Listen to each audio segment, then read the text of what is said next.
We'll call the Planning Commission meeting to order. We'll begin with the pledge to the flag, please. I pledge allegiance to the flag of the United States of America and to the republic for which it stands, one nation, under God, indivisible, with liberty and justice for all. Jess, would you call the roll, please? Mr. Perkovic. Here. Mr. Sidoti. Here. Mr. Tiedemann. Here. Mr. Varga. Here. Mr. Cicero. Here. Mr. Cook. Here. Mr. Snow. Here. Entertain a motion for the approval of the minutes of the September 12th meeting. So moved. Second. When you're ready, Jess. Mr. Perkovic. Yes. Mr. Sidoti. Yes. Mr. Tiedemann. Yes. Mr. Varga. Yes. Mr. Cicero. Abstain. Mr. Cook. Yes. Mr. Snow. Yes. We have two public hearings this evening. The format we follow for public hearings is we allow the applicant an opportunity to tell us what they want to do at a particular location. Then those wishing to speak in favor are afforded a similar opportunity. Then those wishing to speak against, and I'm guessing there's going to have to be several of those folks. So I ask you to be succinct. Don't be redundant with comments. So with that in mind, the first public hearing this evening is a rezoning of 6.02 acres from B1 Community Service to B2 General Business, 8346 Bellflower. Is that applicant here? Would you come forward and identify yourself or the clerk, please? And tell us what you want to do with that particular location. We're part of the Bucyrus Lodging Incorporated group, and we're looking to rezone it from B1 to B2. Okay, and your name is? Kevin Lamb. Okay, My name is HB. I'm a part of the owner of Bucyrus Lodging. okay, Alex Alt, I'm with K. McCartney Associates, civil engineer. okay. Go right ahead. Yeah, we're looking to rezone from B1 to B2 for the potential future site of the Fairfield Inn and Suites by Marriott. Okay. That's pretty succinct.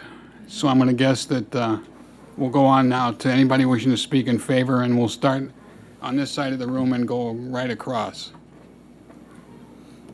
Anybody? Okay, we'll start on this side of the room then. Anybody over here? Mr. Hughes, come forward. Against. Anybody wishing to speak one way or the other with this? Okay. Don't confuse them now. I'm sorry, this is against. Okay. Oh, they're even behind them, too. Yeah. Okay, we'll begin with this fellow over here. That's you. Sheets in front of you. Okay, well, Thank you. My name is David Love, Love. I reside at 7988 Viewmount Drive, Concord, Ohio. My wife Anna and I own Love's Learning Loft, and we have some concerns over the hotel going in next to us. The first and most important concern is safety of the children. We have concerns of people that could be staying over there and being in real close proximity to the daycare. We don't know what kind of people could roll into there and upset what's going on over there and hurt the safety of the children. We take a lot of precautions to protect the children. It's a very high concern of ours. The other issue, of course, would be the traffic issue. When Giant Eagle had gone in, we noticed a definite increase in traffic, and we would be worried about this going in as well. Another concern, I don't quite understand, and I'll keep this short. I don't quite understand where the people are going to come for this, what the draw is. It doesn't seem to me to be a real good location for this. And then the other concern is to neighbors immediately across the street, how that would affect them as well, the impact it might have on their homes and the traffic situation that they would have to endure as well. So That's it. I thank you. Okay. Anyone else on this side of the room? Yes, ma'am. Identify yourself for the clerk, please. My name is Marna Pello. I live at 7824 St. James Drive here in Mentor. First of all, I'm concerned about why we voted to have this rezoned for a nursing home already. Why is it now suddenly we're being asked to do it for a different type of rezoning again? My biggest personal issue is the safety issue. Already, it's very crowded, as Mr. Love mentioned, but I'm more concerned about the traffic that's already there and that do not obey the signals or don't know what they're doing if they're from out of town. I know my husband said they don't care about personal stuff, but I do. On August 10th, I was crossing over from Bellflower to Market Street in my Highlander, and somebody coming up Market Street that was not familiar with the area because they were from out of town turned right in front of me and hit me head on. That's why I'm holding my chest. I'm not having a heart attack. I'm having issues with my cartilage. But anyhow, and if people already don't know how to react to the pattern of our lights, what is more traffic going to do? As they said, Giant Eagle already messed things up pretty big as far as adding more traffic. But yet, on the other hand, I can't say I'm totally against it because it would be very convenient for my children when they come from New Hampshire and Dayton to stay right down the street from us. But I think safety should rule, and I'm totally against it in that capacity. Thank you. Okay. We're going to stick on this side of the room, and then we'll eventually work our way over to this side. Yes. Hi, Katie Simperman, 7815 Cranberry Lane, Mentor, Ohio. A few things that I have highlighted in the staff report, which I'm sure many of you have already read. So the zoning B1, right now, we're allowed offices, hospitals, libraries, clinics, museums, nursing homes, radio, TV studios, public facilities, churches. And then if we switch to B2, which right now they're saying is going to be a hotel, but we all know that once you change it to B2 zoning, it doesn't have to be a hotel. It could be a restaurant. It could be a private club, funeral home. With a conditional use permit, it could be a bar, a drive-in or drive-out, drive-through facility, a service station, contractor shops, pool halls, and game rooms. So I'm sure you guys all have that information in front of you. And that's my concern is we voted in B1. We were told it was going to be an assisted living. Not an assisted living there. We have a daycare, which fits into the B1 zoning. But B2, once you change it to B2, you never know what's going to go in there. As far as Fairfield Inn and Suites, I have no problem with Fairfield Inn and Suites. There's nothing wrong with a motel going in there as far as they're concerned. Couple things that I'm concerned about is that they're talking about a 55-foot high building in an area, a residential area that is predominantly one-story ranches with a few bungalows. So we're talking 4 stories, 55 feet. In the staff report, you notice that the closest places that are even close to those heights are O'Reilly's at 17 feet, 4 inches. Classic Auto Wash, 29 feet. The Holiday Inn on 306 is 53 feet. So this would be taller than the Holiday Inn on 306. And you all know on the Planning Commission that we have Giant Eagle and that facility that went in a couple of years ago. And I think that's zoned B2. Why didn't we put a hotel over there where it's zoned B2 already? Why do we have to switch the zoning? I don't think that the hotel fits the character of the neighborhood. We have problems with egress and ingress, which has already been talked about. I can have concerns about the EFS, the building material that they're proposing. Again, we have Love's Learning Loft, which is absolutely gorgeous, made out of brick. Why are we going to put in a facility that's got EFS? They don't mention anything about HVAC screening. I'm not sure that that's needed from the elevation drawings. The buffer, obviously the buffer's an issue. So yes, definitely have to adhere to all the buffering requirements. I do agree with the staff on that along Bellflower Road, an 8-foot fence may not be necessary along with a berm.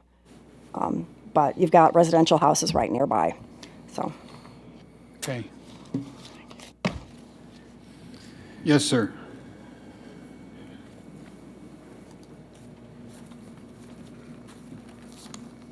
My name is George Gogan, 6866 Weatherby Drive. My concern is safety in the fact that the police have enough problems. Speaking to the. Get a little closer to the mic, if you The would. police have enough problems in this city as it is. We don't need another one with another hotel. On 91 and 20, or Route 2, there's a hotel there that's been up and down. Oh, you know, they can't keep anybody in there. They'll keep somebody in there for a couple of years, then it's turned over again. I'm afraid that would happen here. I don't see the business sense of putting a hotel there. Route 2 ends in Perry, so there's nothing going that way. Route 90 goes across the country. Put the hotel up there where you have a better flow of somebody wanting to stay overnight. Mentor is not a mega for tourists. We don't need another hotel there. And the police have their hands full enough as it is, like I said, with all the other hotels in the mall that it's going. Get this information firsthand. That's as far as I'm going to go with that. Okay. Thank you. Yes, ma'am.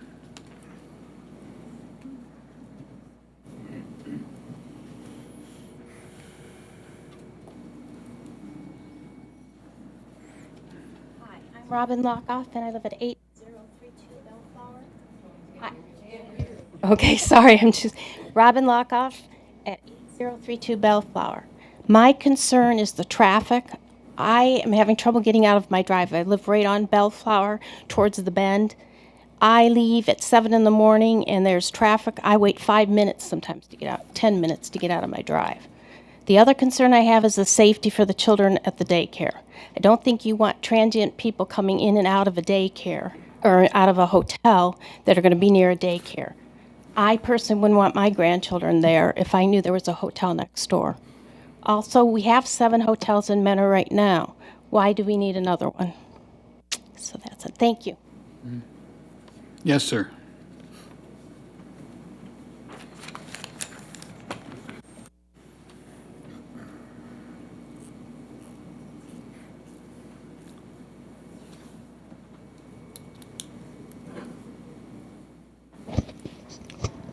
Yes, my name is Ken Toucher. I live on Hoover Drive. Not on Bellflower, but I use it. Yes, my concern is also the traffic. I think the congestion is heavy enough the way it is on 615. Why make it worse? Hopefully this will be on a ballot in November so that people can vote it down, I hope. But here's a suggestion. We got a lot of, at least that I can see, a lot of vacant area around Great Lakes Mall. Why not put it there? You got the mall there for shopping. You got the eating court. You got plenty of restaurants around there. I think that would be great for any people who come in from out of town. But like similar to the other sentiments here, I mean, how many hotels do we need? I mean, we got several on 306. We got Best Western over there on 615 and 20. We got a couple over there on Heisley. So I wasn't aware that there was Mentor was such a big draw for tourists. But anyway, yeah, thanks. Yes, sir.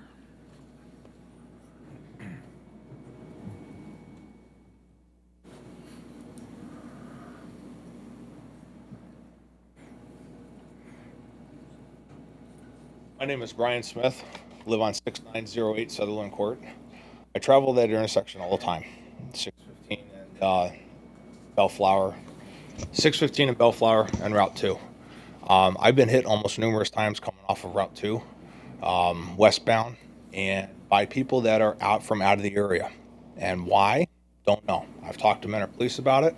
It's at least once a month that happens. So why are we bringing more people out of town into that area, into a very clustered area, into a very almost, I look at it as almost residential. Everything north of Route 2 and west of Bellflower, west of 615, is almost all residential.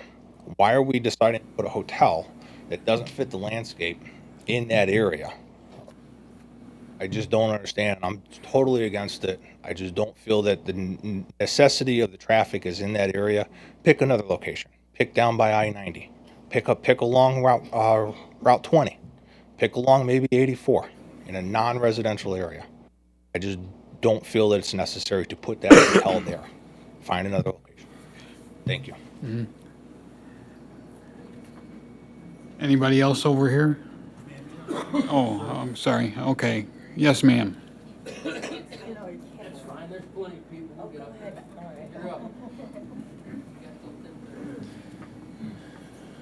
Good evening. Lisa Peterson. I reside at 6749 Oakdale Road, Mentor, Ohio.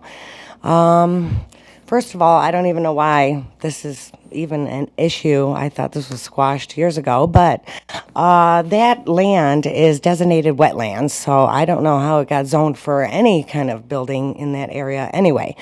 Besides the fact for traffic, like everybody's been saying, I live right behind where you're going to put supposedly any business. I don't care if it's a hotel, auto store, whatever. I don't want anything there. There should be nothing, absolutely nothing. This is residential. It's peaceful. It's quiet. The traffic is already, like I said, emotionally just distressing at that area already. I'm totally against it. I don't want anything built there. I don't think that anybody would want anything in their backyard like that. The daycare or the Love's Learning Loft is already there. That's fine. If it had to go, it had to go in there. If I had young children, I would not want them in that building.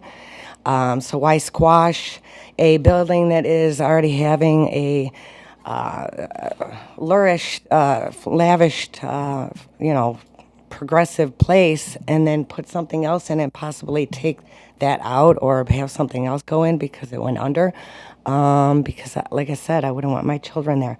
The land is just wonderful the way it is, and I propose that nothing go in there ever.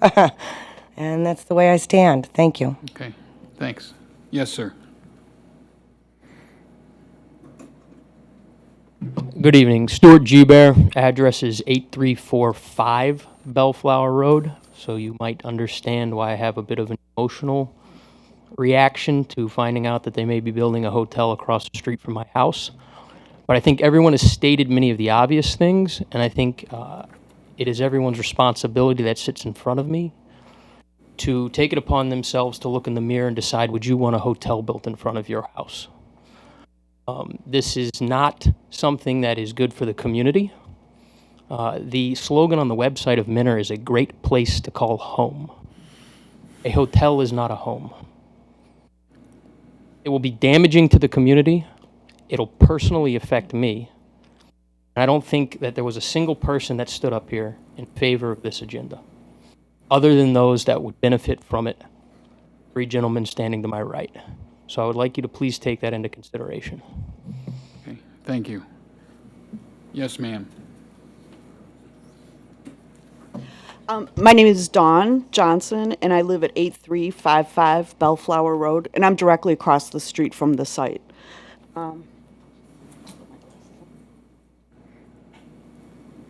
I just prepared a statement, so I'll just go ahead and read it. I purchased my home in 1997. It's located directly across the street from the site, and at that time, it was still a residential neighborhood. When the zoning changed from residential to community service, the homeowners in this neighborhood were against it, but we were forced to accept it. And as we expected, the rezoning to the community service has proven to have negative effects. It has increased traffic, noise, and light on our street and has caused several accidents. You can't get out of the driveway during rush hour traffic, and the lights coming from there light up my property so much that I had to get a room darkening shades or else you can't sleep at night. Rezoning to general business and building a hotel of all things will bring even more adverse and negative effects for the homeowners. A hotel will invite undesirable business and negative attention. There'd be increased potential to draw riffraff, prostitution, drugs, violence, and even pedophiles into our neighborhood. And furthermore, a hotel should not be located next to a daycare facility. A hotel is a 24-hour business, and as I stated, this will mean a 24/7 increase in traffic, noise, and at all hours, ongoing, a business that never closes.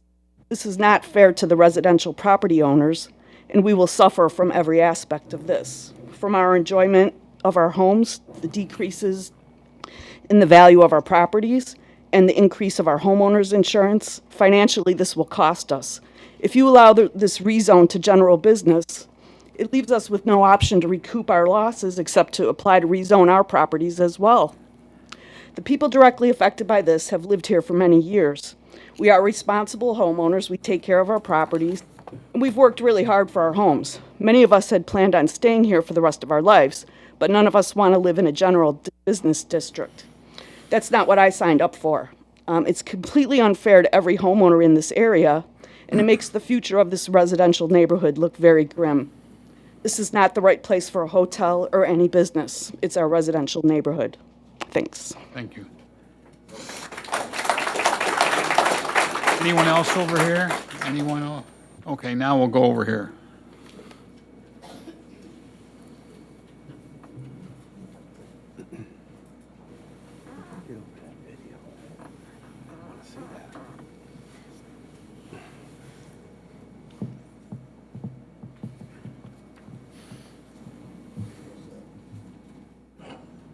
My name's Stephen Cantano, live on 6693 Pine Tree Drive, connects from Bellflower to Edgewood.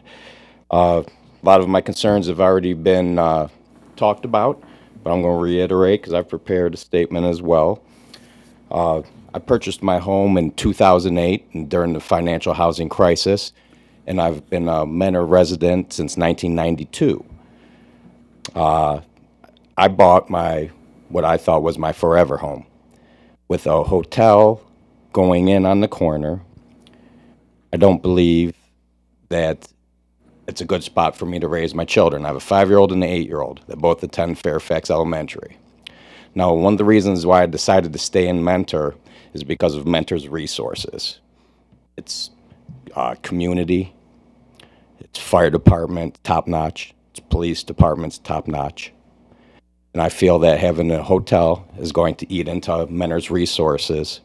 Fire Station number 5, our headquarters, responds to any calls that we have as a community in this area. If the EMS is at Fairfield Inn on the corner, and any of our families have another issue, then fire has to come over from far away. I mean, Mentor's a big city. You know, seconds matter. I've also worked in hotels for 15 years, and one of the local community hotels as well for the last 8 years. Some of you may know me from seeing me in there. Okay, with hotels does come prostitution, does come drugs, does come unsavory people. Not all people are unsavory that come through hotels, of course. Okay. You know, I'm also concerned about the traffic. I already have people driving down my street like mad people. I have to watch my children vigilantly in our front yard. Just a few years ago, I had a person come through my front yard, take out my mailbox. I mean, they were six feet into my front yard. I can't even get by the road, and I live on a road that's supposed to be 25 miles per hour. When I asked about speed bump, I was laughed out of City Hall, by the way, too. Another thing, the sewer lines and the water problems in that area. I mean, got to know. I mean, the sewer trucks are always out there sucking out the storm drains with the added hotel with all that water coming in. I do plumbing now. So with all that added water, the water pressure is already low. That might be an aqua problem.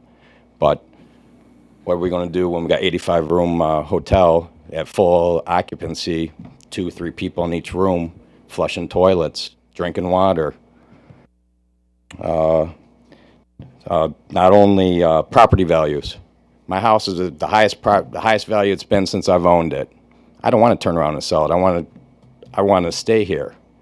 But if that gets rezoned and a hotel goes up there, you're forcing me to sell my home and to leave the community. I don't want to do that. Thank you for your time. Anyone else? Yes, ma'am.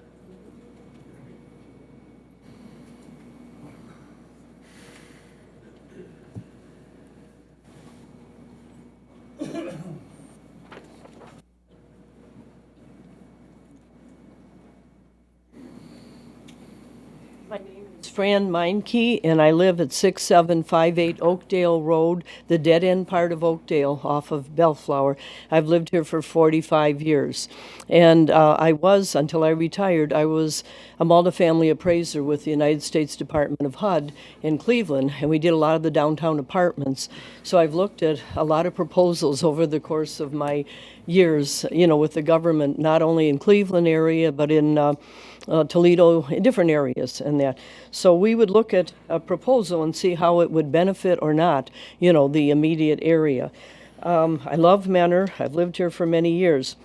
Some of the concerns I have, and I'm not against Fairfield, I'm not against hotels at all. I stay in them when I travel, but I'm just stating some concerns. We have inharmonious usage in a single-family residential neighborhood. Most of the homes are 1 or 1.5, possibly some 2-story homes. If you put a 4-story dwelling up, it'll look like the Lilliputians in Gulliver's Travels. You'll be looking up and, wow, look at that, up in the air, okay? It's a solidly residential neighborhood. There's traffic, kids going to Lake Catholic, kids going to Mentor High, parents, commuting, and then there's the daycare there, plus the neighbors trying to get to work. An example of what happens in Eastlake, I hate to use another city, but off of Vine Street, there's like some streets, like 359th or 361st, where there's a factory, there's a home, there's a factory. It does cause a loss in value to a lot of homes when you mix in business with, with a single family. I'm certainly not against business. I think that there are parts of Mentor, Tyler Boulevard, parts of Heisley, near Route 2, Hendricks, the part of it that's, up to the freeway down to Heisley, that are, or perhaps the I-90 interchange, where it's very suitable for a hotel. I have no problem with that. Another concern is drainage. We have a high water table in Mentor. Part of this site is wetlands, okay? And you'd have to really have a study like Ohio Department of Natural Resources to look at it. There is an underground stream that flows, I've been told, from Little Mountain, and it comes out in a well or spring. And some people have tried to stop it up, not my neighbors. But I'm concerned if this happens, this is stopping Mother Nature. They say don't mess with Mother Nature. Another thing is our houses. We're going to have flooding. We're going to have severe drainage problems. The more grassy area you have, like in 2006, when there was 11 inches of rain came down, the homes were pretty much, there was some flooding. They were pretty much okay. But I remember Center Street, and where you have concrete and asphalt, that's when you have flooding. My daughter lived at that time in a condo complex, and where there's a lot of, the asphalt, you do have more flooding. So that's a concern. Drainage is a big concern to us. Another paving over this would really create a problem. Plus, a lot of us had in our original deeds water rights to that well. So what happens to that? If you take away the bundle of rights, somebody has to compensate people for taking away their rights. Okay, we have public water, we know that, but some neighbors used to use that for maybe watering their garden or cleaning their cars. Another concern has been mentioned, traffic issues. Now, we had to do traffic studies for when we had a new proposed thing that would come in. And I would want to see that they had an updated 2019 traffic study where the data was performed by NOACA. This might involve us having to do an additional traffic lane on Bellflower. Again, more traffic and more congestion. So another concern I have, I live on the dead end part of Bellflower. Our only access, I mean, the dead end part of Oakdale is to Bellflower. Case of an emergency, now if you lived on the other part, you could probably go to Edgewood or you could go to Bellflower. But in the case of us, we only have Bellflower. And we have some neighbors that are in their 90s. And God help us if somebody would have an emergency and it would be rush hour and the Mentor Police or fire or whatever is trying to get down there, but there's just no room. You know, that could be a real concern for people. And so besides the traffic and the drainage and the inharmonious land use, I agree that there could be increased crime due to drug trafficking, prostitution, sex trafficking, I don't know, you know, hotels in general because of the transient nature might cause that. Now, some recommendations I'd like to see it remain a grassy area, have the owners donate it as a park to the city of Mentor, where the kids could, you know, play, have a little walking trail, a little bench, maybe name it in their honor. I have no problem with that. We don't have a park that's right within immediate walking distance. So we're talking about green space in America right now. So that's an area, keep it green, keep it like it is, keep it natural. You know, that, I mean, if push came to shove and something had to go there, then what about a small cul-de-sac, single-family homes? You know, but my main concern is that a hotel not be built at this present time at this place. It could be built elsewhere in Mentor. I want to see the homeowners protected and the children at the daycare, and also our drainage and, you know, sewers. We have to look at all these issues. So that's my comment. Thank you. Thank you. Anyone else over here? Yes. On 3 or on go? Go ahead.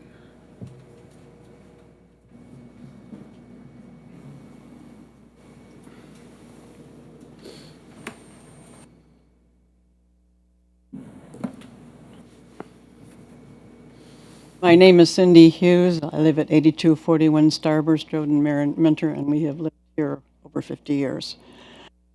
The previous speaker gave a very professional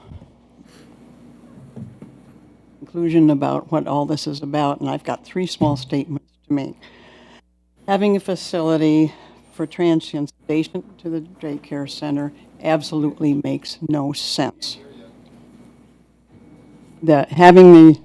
A facility for transients adjacent to the daycare center makes absolutely no sense. Customers exiting the freeway would have to make a left turn onto Bellflower, turn around and make a left turn onto the property, and that again is another serious concern for accidents and safety for traffic. Mentor has Bellflower as one of its main east-west arteries, and it is heavily trafficked. And this property, too, as has been stated, is basically a swamp. And the standing water covering this with buildings and parking lots is only going to increase the amount of flooding in the area. That's it. Please don't vote for it. Thank you, Cindy. Anyone else over here? Yes, ma'am.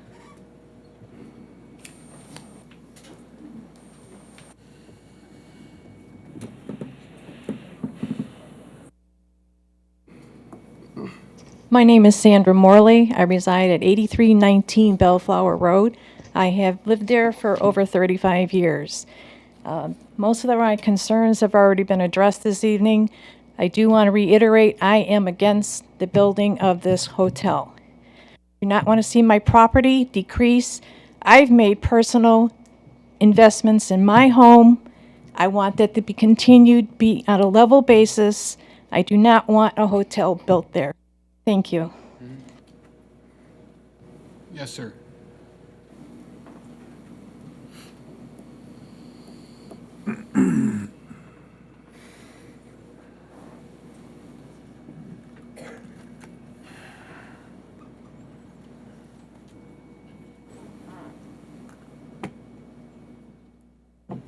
My name's Terry Lane. I live at 8329 Bellflower, which is corner to this property. I'm not going to repeat what everybody else has been saying, but my concern is it's residential. It went to B1. I've been there since 70. Bought my house in 72 for whatever that's worth. Seen a lot. There used to be houses there. Used to be 7 houses on that property. And then somebody, tore that down with all the intentions of many different plans over the years.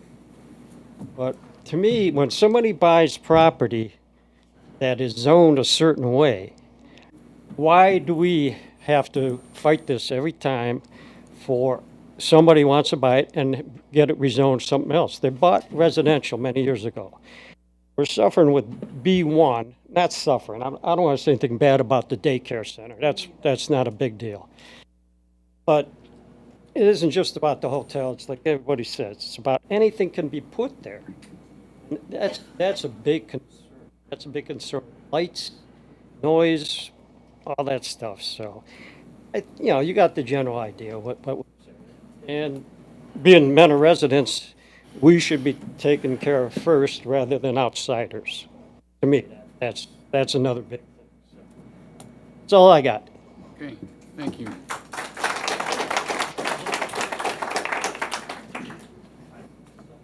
My name's Gary Webb. I live at 6220 Brooks Boulevard. I'm actually here for the second thing, but something I think that they've kind of missed, and I'll support my neighbors on this, is a show of hands of any of you up here on our planning commission.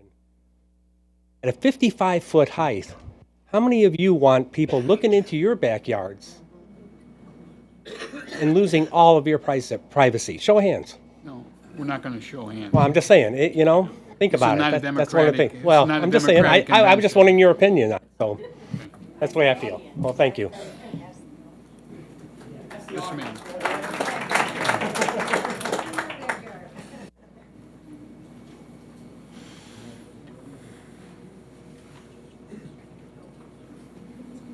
Hi, my name is Rhiannon Thayer. I live at 5061 Forest Road in Mentor.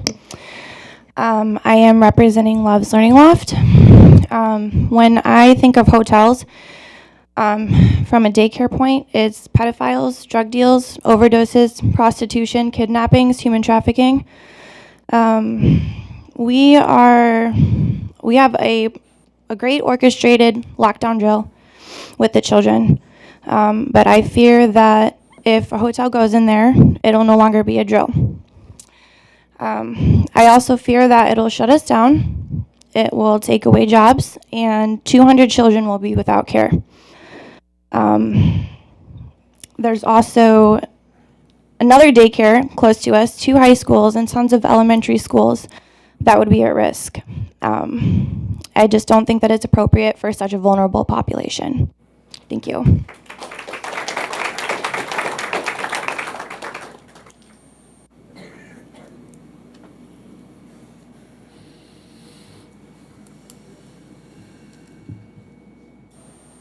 Good evening. My name is Rob Sullivan. I live right across the street at Ground Zero, 8373 Bellflower Road. And you talk about getting out in the morning to go to work. I got to start 15 minutes early just to get out of my driveway. And thank you for letting me out. Live on Bellflower. I appreciate it. I'm not going to repeat everything that everybody said. This house has been in my family since brand new. So I have a concern of property values going down and also the crime going up across the street. I love hearing the kids across the street laughing and giggling. Hope that doesn't end. Thank you. Anyone else wishing to speak? Yes, sir. Then we'll come back over here.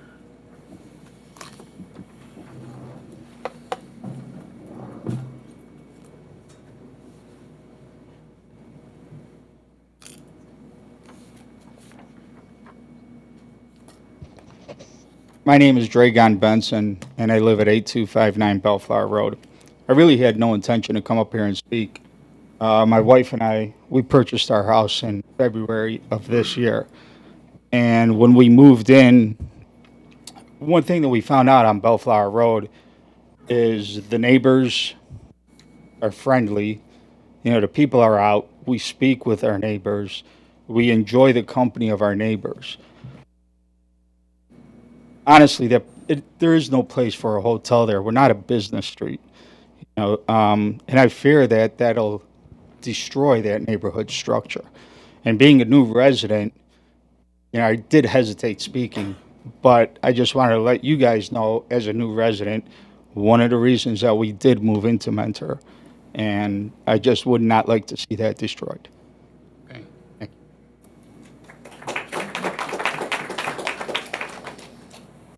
Sir, did you? You can come up, as long as it's new information. Okay. Again, George Gogan from Weatherby. The only one I see benefiting from this is the city, because they're going to get money one way or the other. I don't understand their business point. It doesn't make sense to me. To me, it seems like it's going to end up being a tax shelter or a money laundering thing. Benefit.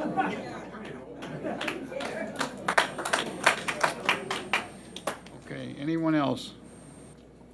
Okay, we'll close the public portion. Comments from the administration. Kathy, anything you'd like to add? Nothing that's already been stated in the report. Mr. Zeman, question of why is it going from B1 to B2? I mean, Because the property owner made an application, and there's nothing that prohibits the application from being filed and considered as with any type of rezoning request. that's the reason, folks. It's not that we were trying to circumvent anything. The reason is that the property owner can make a question or a concern known to the city, and we have to rezone if that's what we decide to do. So, pretty succinct with that, Mr. Zeman? Again, yes, any owner of property in the city is free to request that their property be rezoned. They get objective consideration of that request. The Planning Commission makes a recommendation initially as to whether that represents good planning practice for the city of Mentor at large. The Planning Commission's recommendation is then transmitted, whether it's positive or negative, to the City Council. The City Council then schedules the application for a public hearing. Members of the public then have an additional opportunity to address the City Council prior to and during the course of its deliberations, and it ultimately determines legislatively whether the property should be rezoned or not. Okay, thank you. Commissioners, any questions for the applicant? I ask you to step back forward, sir. Any comments you'd like to make relative to the comments you heard from the folks in the audience? I want to let everybody know, and I'm speaking on owner's behalf, that all concerns are well respected. And this is not something that we come into new communities and try to do is negatively affect people. I mean, we're on the other part of the realm. We're trying to do good things. That's why we try to stay with this name brand of the more grand appearance that a lot of communities love.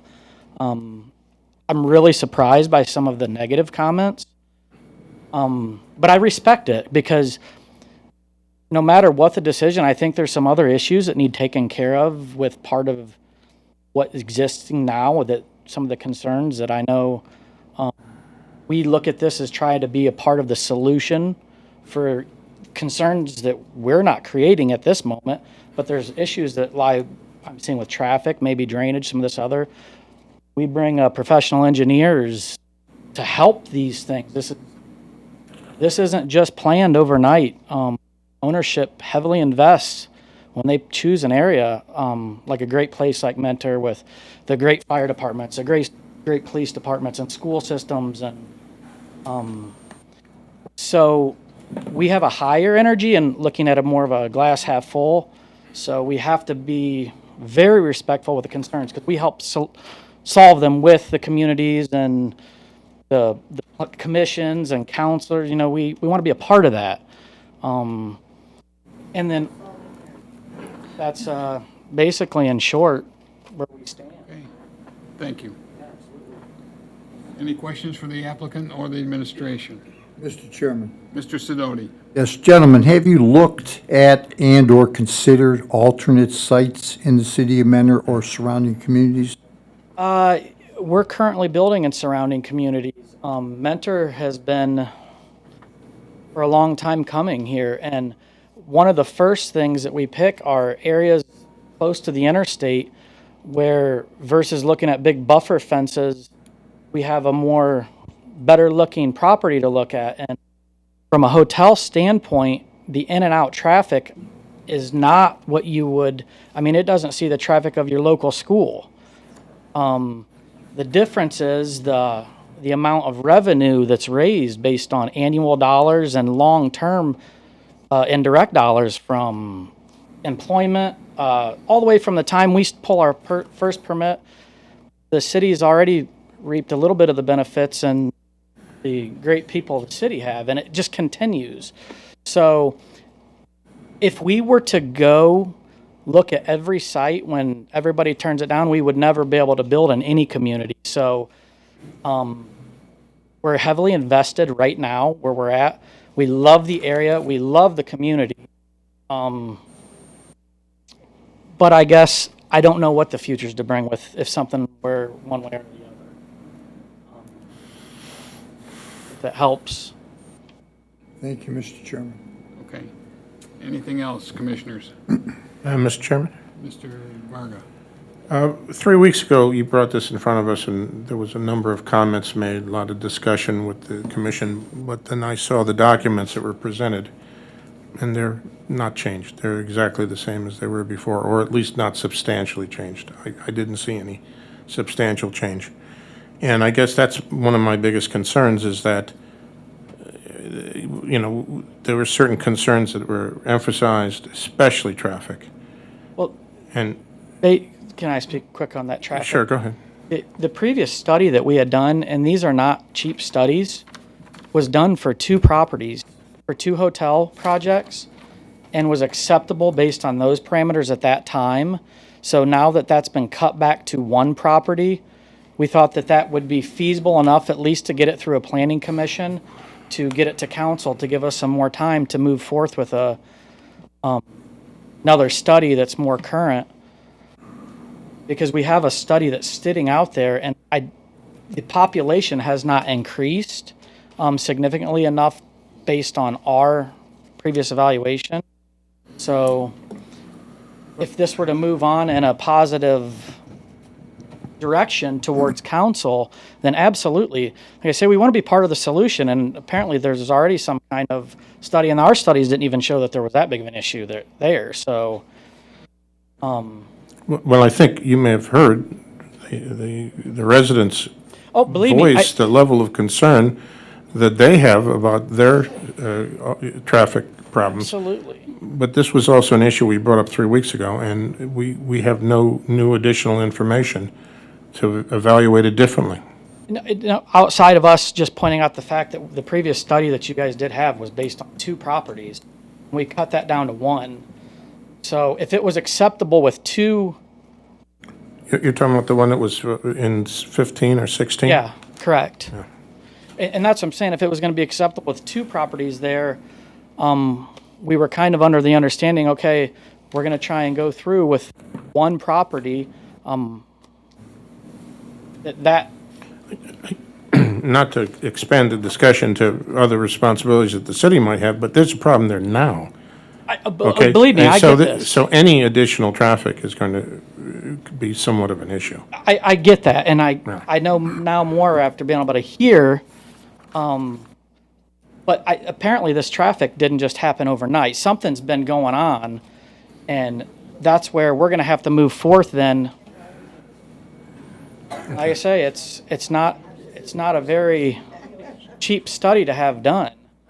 So I have a question for you. Absolutely. Are you finished, Mr. Varga? Yes, go ahead. You own the property. Correct. What was the property zone when you bought the property? B1. B1. Correct. Okay.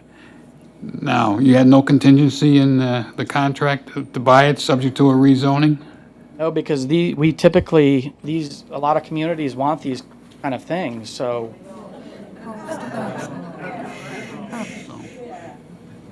So how do you answer the question? Make me feel comfortable with what you're talking about. I mean, just the tax revenues and everything and the locations. Taxes have nothing to do with the decision that this organization makes. We're talking about from a good planning standpoint. What's the impact on the neighborhood when you build your building, if you were to build your building? As far as what the positive impact's going to be for the neighborhood? I mean, that's the things we take into consideration. These are things that, I mean, I don't know how your families have places to stay. I mean, people travel. That's why we build places. Excuse me. Could we not get any more comments? He didn't speak while you spoke, and give him the respect to be able to answer our questions without the additional comments. Thank you.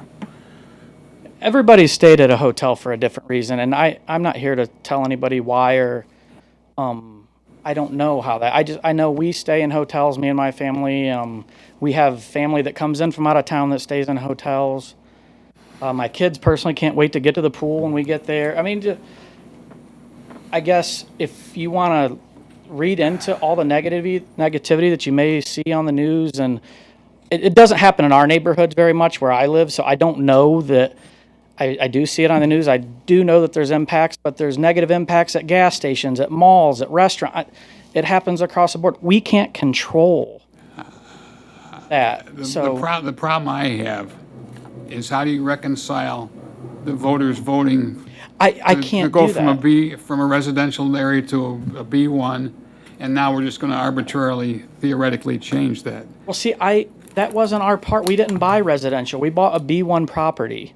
With theory, you know you can't build a hotel on a B1 property. correct. But where I'm getting at, and historically, a lot of our B1 rezone to B2, we don't run into many issues with it. A lot of the municipalities and a lot of the citizens of municipalities want these things to come in. Now, that doesn't mean everybody does. We can't please everybody. Things have been built that I haven't liked either. We've built stuff personally that I haven't felt comfortable with doing. But we can't do it all. And Well, see, I have the problem of the voters voted for a B1, and now you're just going to arbitrarily, theoretically change it to a B2. I can't go along with that, because the voters voted a certain way, and just because you didn't have a contingency in your contract, yeah, but help me understand why. Here's one other thing. If I could bring the population of Mentor into this room, we now have a good, solid core to vote upon. People come to council meetings and planning commission meetings out of their concern.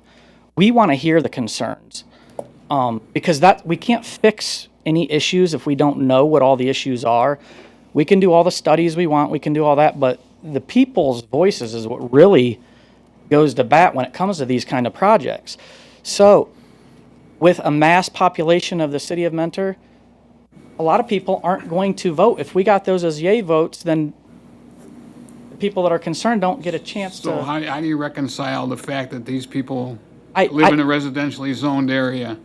and I you wanna can't tell you change that. I don't have the answer. All we can do is present what we're trying to do. We don't look at it from a negative standpoint. We want to hear what the negativity is so that we can help to correct that. I don't know. We do what you guys ask us to do. We present what we want to do. Hopefully in full, I can see there's some stuff that needs to be done on that study end of it, and that goes back to, I think something needs to be done anyways. We would like to be part of that solution, not the problem. I don't know how to answer the residential, because if that was the case, then maybe that shouldn't have been done from back years ago when it was rezoned. Well, it was done by initiative petition, and the fellows that brought that forward at the time didn't take into consideration the wishes of the planning commission, the wishes of the council. They just went ahead and put it on the ballot. That's not what we're doing. We're trying to use you guys as part of to help us. Let's make this a good thing. I mean, there's no reason everybody's concern, most concerns can't be looked at and maybe resolved. We can't change location as far as with a magic wand and move something around. I can't move the gentleman's house that just purchased in February. That's been done. You know, it's there. We can't go back in time and change that.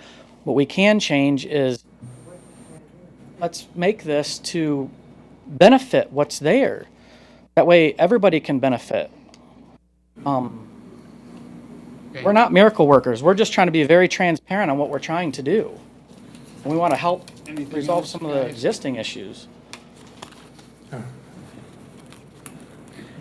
If there's no further discussion, I'll entertain a motion.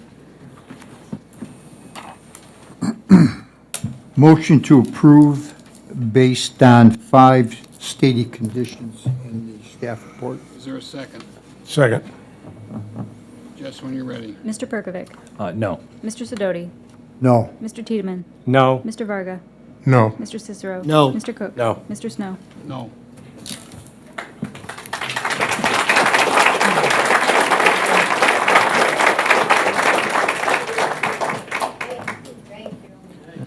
Mr. Chairman, Yes. I think findings would probably be appropriate for the benefit of the record and the City Council's review. Okay.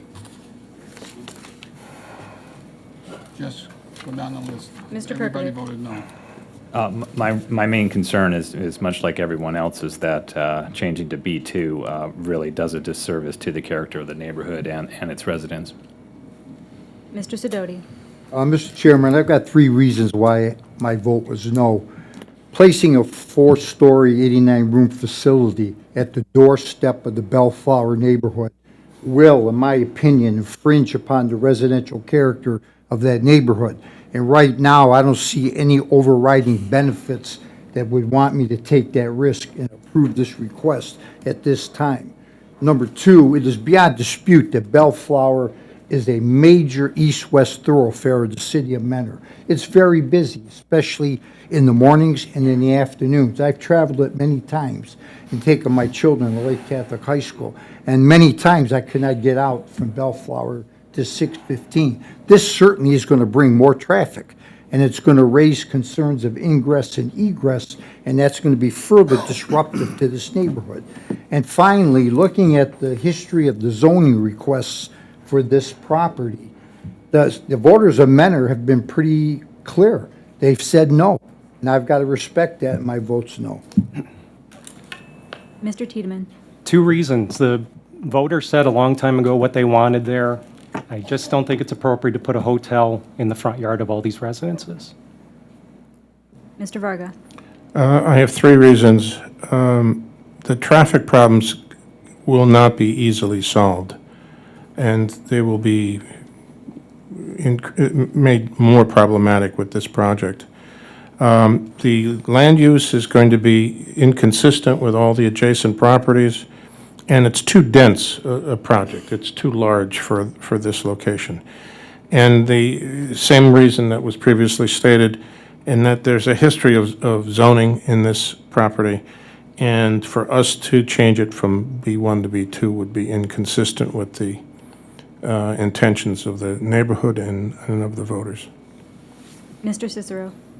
Simple, 1 reason, 2 points. The community has spoken once before by rezoning to B1, and it's clear by the crowd here tonight, the community that this most affects spoke again. So I vote no. Mr. Cook? This went to referendum and went R2 to B1. And I don't feel comfortable taking it from B1 to B2 when the residents rezoned it to B1. So that's my reason. Mr. Snow? I have a philosophical problem with voting from a B1, which the residents did, and then arbitrarily changing it to a B2 without a referendum. So that's my reason.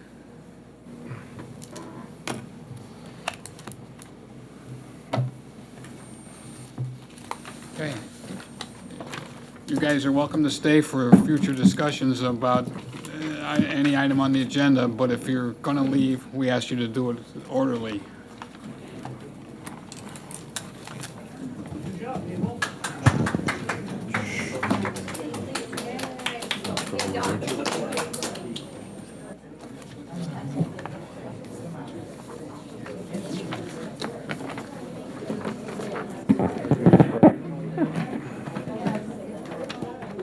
Okay, next item is also a public hearing. It's the rezoning of 8.126 acres from R4 Single Family to RVG Village Green. Go ahead, Mr. Summers. Good evening, Greg Summers, Summers Real Estate Group. Here tonight regarding Cardinal Meadow, new residential community. I thoroughly reviewed the staff report and Take it outside. Should I wait a second? Folks, could you take it outside? Take it to the lobby, please. Or maybe we should just have a party, all right? Just, okay. Thank you. Now go ahead. You good? I think so. Okay. Again, here this evening regarding Cardinal Meadow, new residential community. Appreciate the feedback at the informal level. I've thoroughly reviewed the staff report, and everything's reasonable, and we think it'll be an asset to the community. We took a lot of thought and consideration in the design, and I also want to mention I've thoroughly engaged with the neighbors to address existing concerns, and I really appreciate their time to date. And we have a solution in place for the encroachments that was mentioned in the staff report. And beyond that, like I said, we think that it will be a great new residential community and asset, and open to questions. Okay. Any comments from the administration? Mr. Well, Chairman, since this is a public hearing, let me ask, is anybody wishing to speak in favor? Anybody wishing to speak against? There was a hand that went up first. Okay, go ahead. Sandra Baker at 6257 Chase Drive. The only thing I want to speak in favor of is Mr. Summers has been very cooperative working with us. We want to express that if he continues to do exactly what he's been doing, the job that he's been doing with the residents, we welcome him into the community, because it could have been a different builder that could have taken advantage of us. So thank you. Okay. Anyone else wishing to speak in favor? Anyone wishing to speak against? In favor? I'm sorry, sir, but you mean in favor of rezoning? Yes. Yeah. Okay, would you come up and identify yourself for the clerk, please?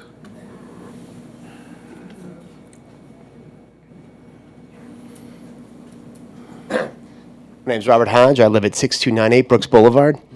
I moved to the neighborhood in '07. I got out of the Army. I was medically discharged, and I bought my brother's house on Brooks. I hate the house. It's terrible. But the neighborhood's great. That's the only reason I bought it. It's a beautiful neighborhood. 2-lane, single streets, dark neighborhood. It's not a through street. It's really safe for all the kids and stuff.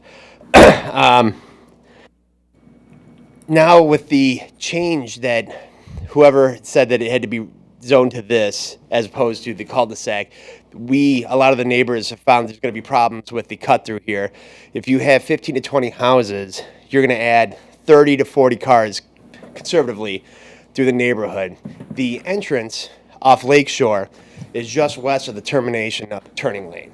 Lakeshore during rush hour comes to a standstill, especially in the morning at Dunkin' Donuts. In the evening, just there's so many restaurants and things people go to that if you add an ancillary thoroughfare there, that people can cut from this western point on Lakeshore all the way across to Meadowbrook and get the light. We're concerned that more people will use that and facilitate that, changing our quiet neighborhood into a larger neighborhood with more through traffic, it's more dangerous for the kids. Most of us have kids playing on the street there, and it's nice because not a lot of people go through. So we'd like to maintain the amount of traffic we have now and not increase it at all. Allowing the cul-de-sac, the developer's going to be able to sell quicker. He's going to be able to sell for more. Both neighborhoods, actually there's 3 neighborhoods that are all going to be able to keep their integrity. There'll be us, which is Brooks, his development, and Dawson, because all 3 will be directly impacted by running a thoroughfare through there. The road, Rice Drive, that you want to use, we've done some obviously rudimentary and layman style tests. They seem far too narrow for 2 cars to pass by each other on there. There's no way it could be a 2-way street as it is. It would take some work, which would cost a lot of money and cost people their neighborhood. Like I said, safety is a big thing, and we know that the new community wants safety, and the reason they wanted to rezone was an issue with emergency vehicles, is what I was told. And so we looked at, there's different alternatives that could be used as opposed to a through street like this.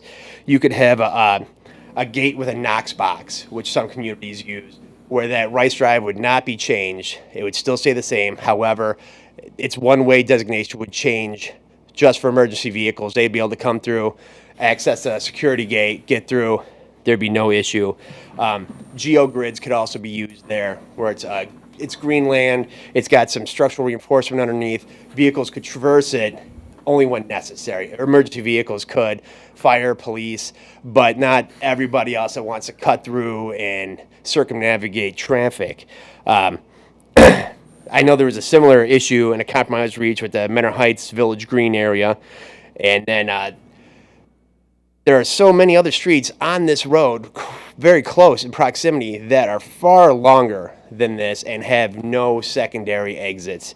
You have Clear Air, which is a long one-way street that dead ends. Inland Shores, which is a group of different cul-de-sacs, and they have a single blocked geogrid halfway down the distance of it. Caroline and Tina, Perennial Lane, Marshview Landing, and it's got a gate to Wilson. So there's many examples where this was not a necessary recourse to build a secondary entrance and exit to impact other neighborhoods. I went through, me and a few of the other neighbors, we got together, I talked to 112 people in the two neighborhoods. 109 people signed willingly and were very much against this proposal. 2 people thought I was a religious nut and wouldn't talk to me. And then one person had some form of argument in favor of this.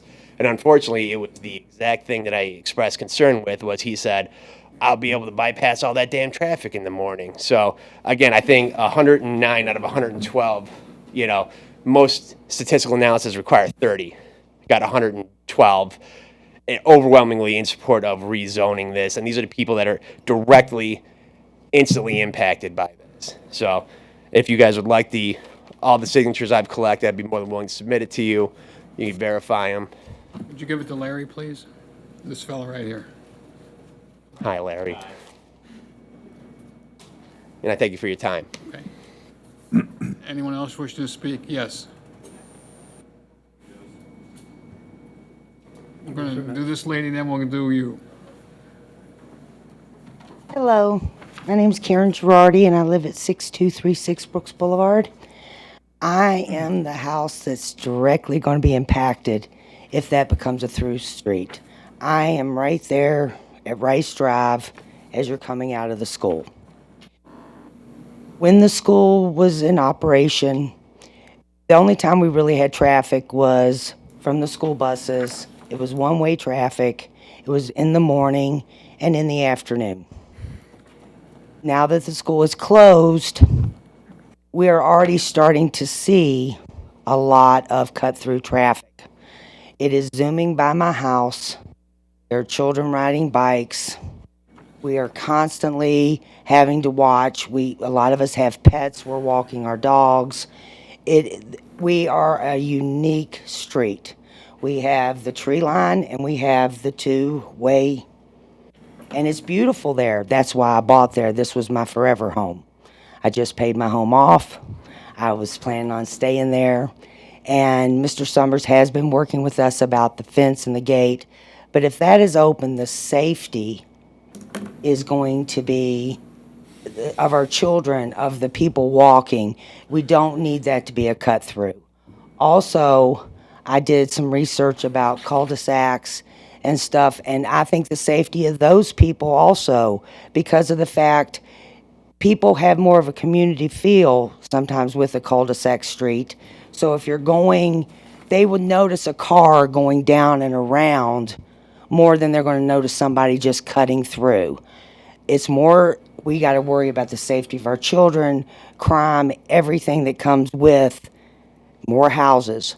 Also, Lakeshore Boulevard with Dunkin' Donuts, with Arby's, with Sheetz, all these things that have been built. Now we've got the church across the street getting ready to go for sale.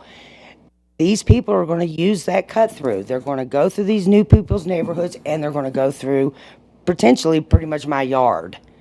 We don't want it. We want our kids to be safe.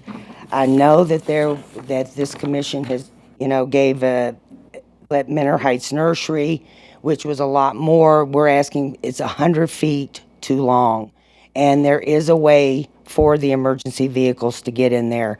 And we would really, really appreciate it if you could consider making that a cul-de-sac street for the safety of all of us, for our children, for the neighbors, for everyone that enjoys living where we live right now. It's very unique and we love it there. So please consider making that a cul-de-sac. Thank you.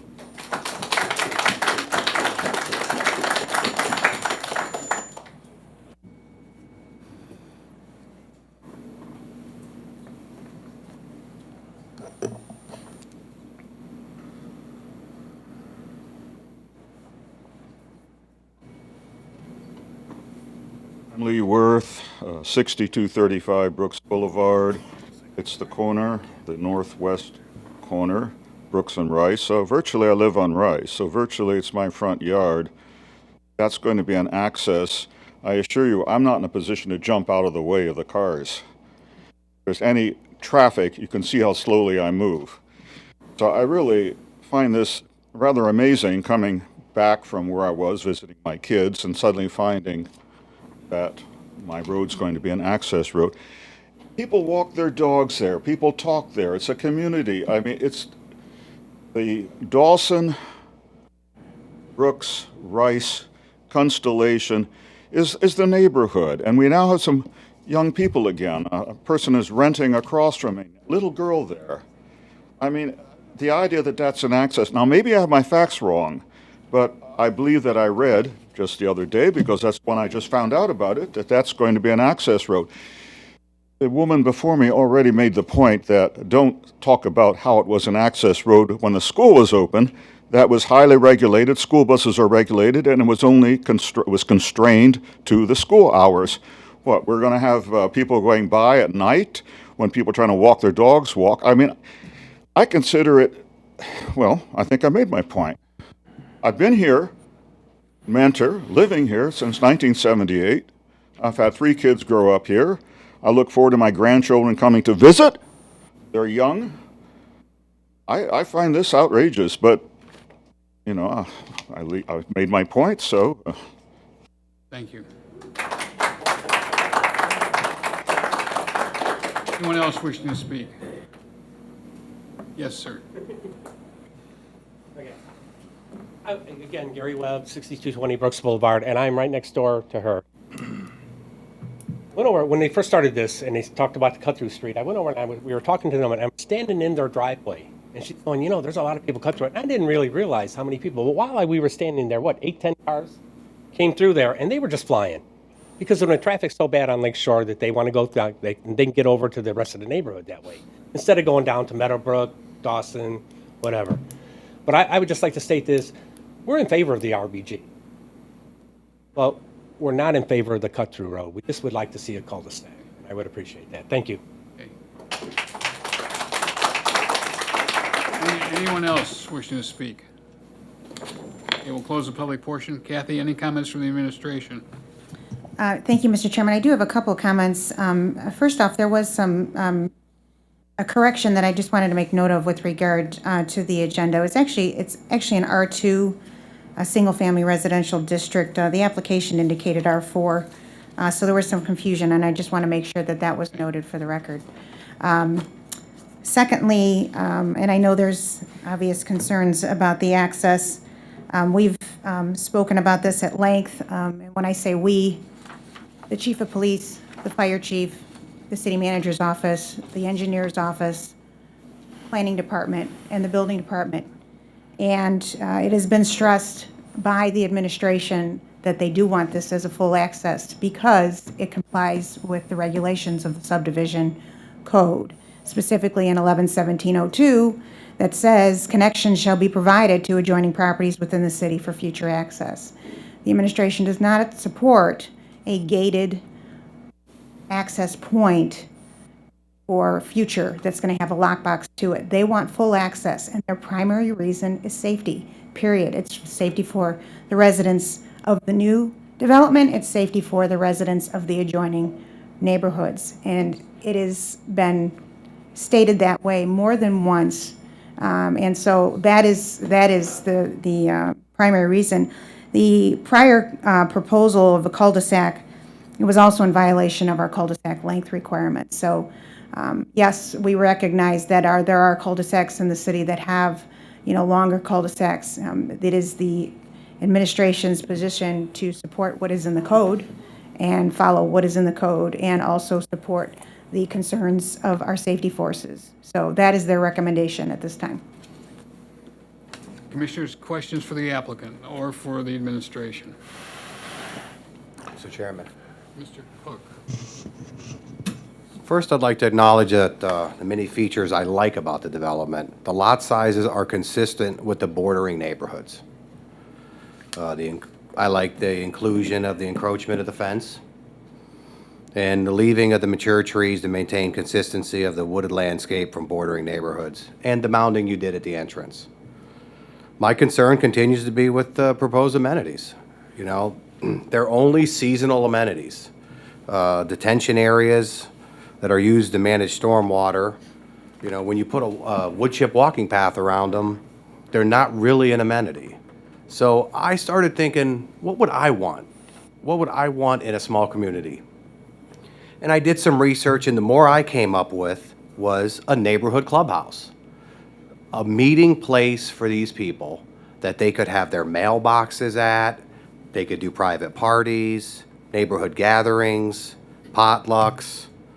HOA could determine how that building fits their needs.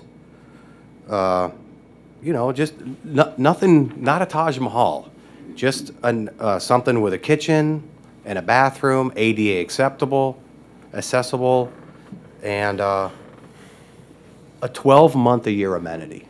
Something where, because I know when, I'll tell you a little story. I went out to Avon, went to a friend's house, and it was an RVG-like community, and we went down to like a party room that they had there, and there was 40 or 50 people in there, and you know, as I was sitting there, I was like, man, this is real nice, you know, because, you know, I don't like to have 50 people in my family room. So I thought, man, this would be real nice if we could incorporate something like this. So that's kind of where I stand, is I don't know if a wood gazebo or a walking path or a picnic table is really an amenity that everybody can use, too. And, you know, you got to stain them every year. Excuse me, power wash. So I'd like to see you come up with something that's a 12-month-a-year amenity, like a clubhouse for the neighborhood. I appreciate the feedback, and we've, as you know, we've built other communities, and we've looked at this issue. You know, I think it becomes a scale issue, and we've researched nationally in other applications, and you know what happens when you put an amenity like that, people don't want to pay for it. The HOA will be paying, monthly fees or assessments, and people just don't want, even pools. And, you'd need a lot more than 20 lots to support that type of amenity. And I'm basing that upon the research and scenarios that we've discovered. You need a huge master plan community to support amenities. Right, I'm not looking for a clubhouse with a pool and a fitness area. I'm looking for something basic where if the HOA wants to, in the future, put on, if it's a younger group that moves in here and say they want a fitness room or something, if they so decide that they could do it. If it's an older crowd that moves in here and they want shuffleboards in the back or just a patio to sit at, then so be it. So I'm not looking for, the final product from day one. I'm just looking for something that you could incorporate in. And as I did my research in this, some of these are unbelievable. You get into a 300 or 400 house development, and these things are laid out. They're like a YMCA. But I'm looking for something a little bit more basic, where I think a 20 house development would be able to use it to have your, all your different parties and stuff, because they don't have the outdoor space here. They just don't have it, and the way this is laid out. Because you only have 300 feet across and you're giving those encroachment areas away, this would be a nice spot for the community to use. That's what I got. Mr. Chairman? Mr. Varga. RVG is always a bone of contention around here as to how to make it work. I think this is an appropriate approach for this piece of property. But it's in the details now that I think that's the issue. And also, I think we're evolving as a group as to what we're trying to provide for the community that we're planning for here. You know, when you show a drawing like that and you show that nice pond with the blue on it, you know, I walked back there and there's already another huge detention pond right behind it, except it's not a pond, it's full of weeds and a little bit of water, and it's not an attractive thing. So, it's not attractive, but it's necessary. Okay, I understand that. You're required to have detention here too, but it's not a recreational experience, you know, to walk around a depression in the ground for most of the year that has a bunch of cattails growing in it, right? So I think and to have this trail walking around, again, if it's not accessible 12 months out of the year, it's of questionable value. And a little covered picnic table, we got to get kind of beyond this and into details that will actually be really important to the community and not just something that kind of meet the technical spirit of the RVG requirement. So, though we're looking at just changing the zoning today, right? I don't think there's going to, I'm speaking for myself, I don't have a problem with changing the zoning to RVG because it gives you the flexibility to deal with a lot of these issues. But also the issue with the cut-through. We have to have a street this long. It has to have a second point of egress by code, by law. So for the emergency vehicles, we understand that. We asked them to do that. We asked you to change the cul-de-sac because it didn't meet the requirements. But we need to think a little more about whatever additional development is created. It creates a permanent and useful amenity for these people. This idea of a community building, house, something. What happens if you, again, you guys write the rules for the homeowners association. What happens if you open up, if it's in a position where maybe the people from Brooks Boulevard could be members of that and have a facility that they could use? I don't know, they don't think they have anything now, but I mean, that's a possibility of increasing the number of people that you're not trying to just, you know, do this over 20 lots, but maybe there's a market here for more use. If it's something that people could use. I'd like to explore additional means of accomplishing that too. You know, maybe it be a work session. You know, additional research. I know that the RVG's been, I don't know what word you use, but it's been analyzed, and we're open to other solutions that would make sense for the green space and for instance, usability. my observation again is, and this is for other projects and other things, is that there's a picnic table in somebody's backyard again. That's not a benefit for the people who live there, to have people in there just beyond their backyard having a picnic. It's not an amenity for the people who live down the street who would have to schlep all that stuff all the way down the street and get, of course, there's some parking spaces, and that's kind of an improvement. But to get from there to where that amenity is just not it's not a useful thing for the people who live there. We got to figure out a way to make the improvements useful and beneficial to the community, not just meet the technical requirements of RVG. Thank you. Mr. Chairman. Mr. Sidoti. Yes, I strongly support my colleague, Mr. Cook, on taking another look at this open space requirement here. I agree the RVG fits this situation, given the configuration of this parcel. But then you look at your open space, and like Mr. Cook said, and Mr. Vargas stated, you know, a gazebo here, a picnic table with a little cover over it. I think you're really stretching to meet the requirement, just to meet the requirement of open space, because that's part of an RVG. But I'd like your answer, and you're willing to explore some different situations and look into some maybe possible other opportunities. So by you saying that, I'd like to table this and have Mr. Summer come back at our next meeting and make a presentation. I think we have to take it. Well, I don't think we need to table it, because all we're doing is voting on the zoning. We're not voting on the plan. Mr. Chairman, I mean, our RVG is rezoned pursuant to development plan.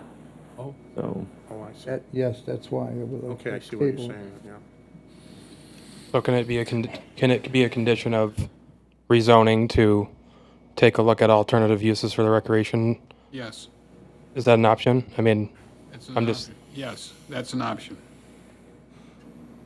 right? Well, it begs the question as to what exactly the commission is recommending to the city council. Is it recommending rezoning to RVG with various material elements to be determined? Generally, the commission would make recommendation relative to those material elements to the city council.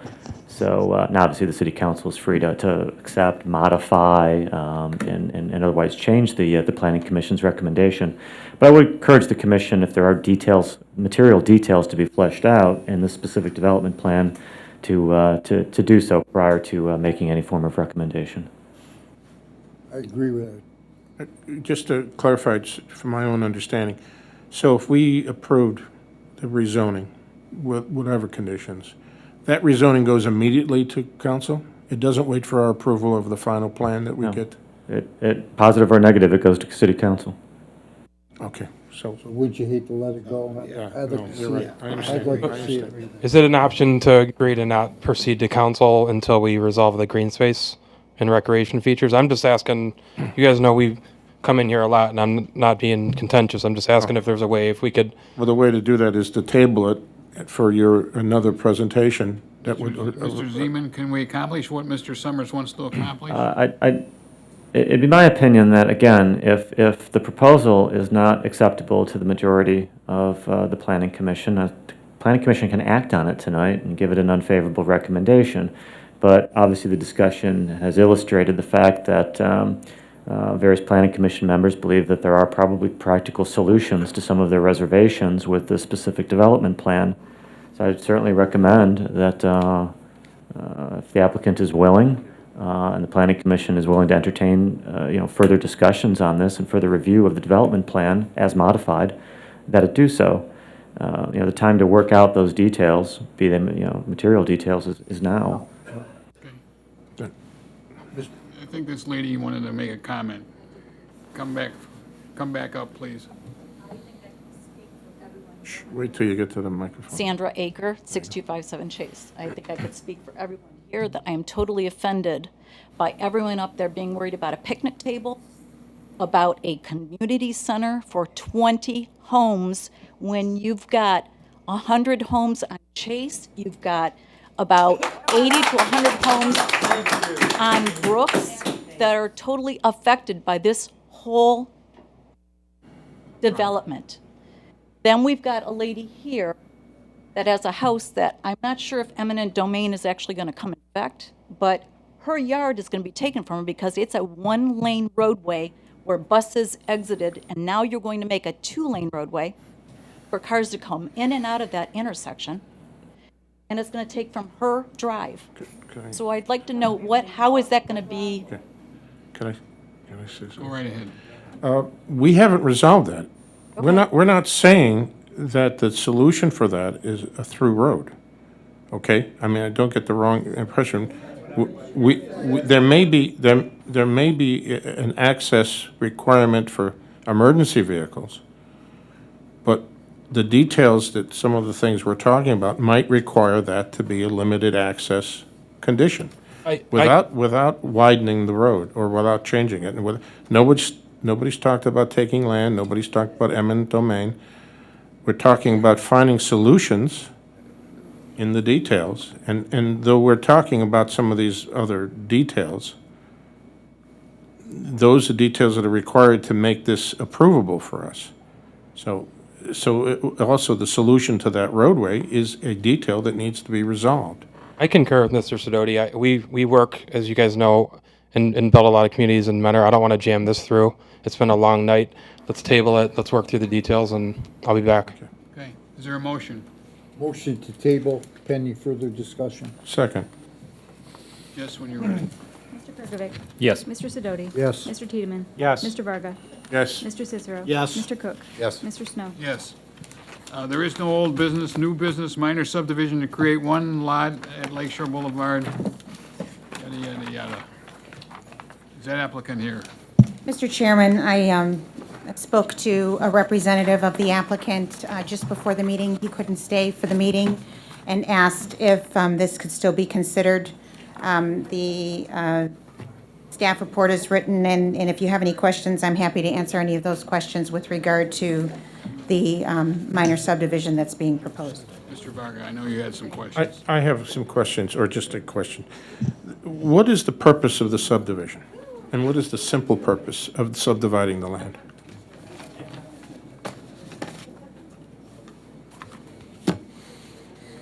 So the exhibit that was provided, which is actually at the Right. screen right now, this probably gives the best depiction. The Cleveland Museum of Natural History has been working very diligently on improving the Menor Marsh. And they have various tracts of land, as you can see from that. ODNR owns some of it, but then you can see the CMNH abbreviations on the other parcels.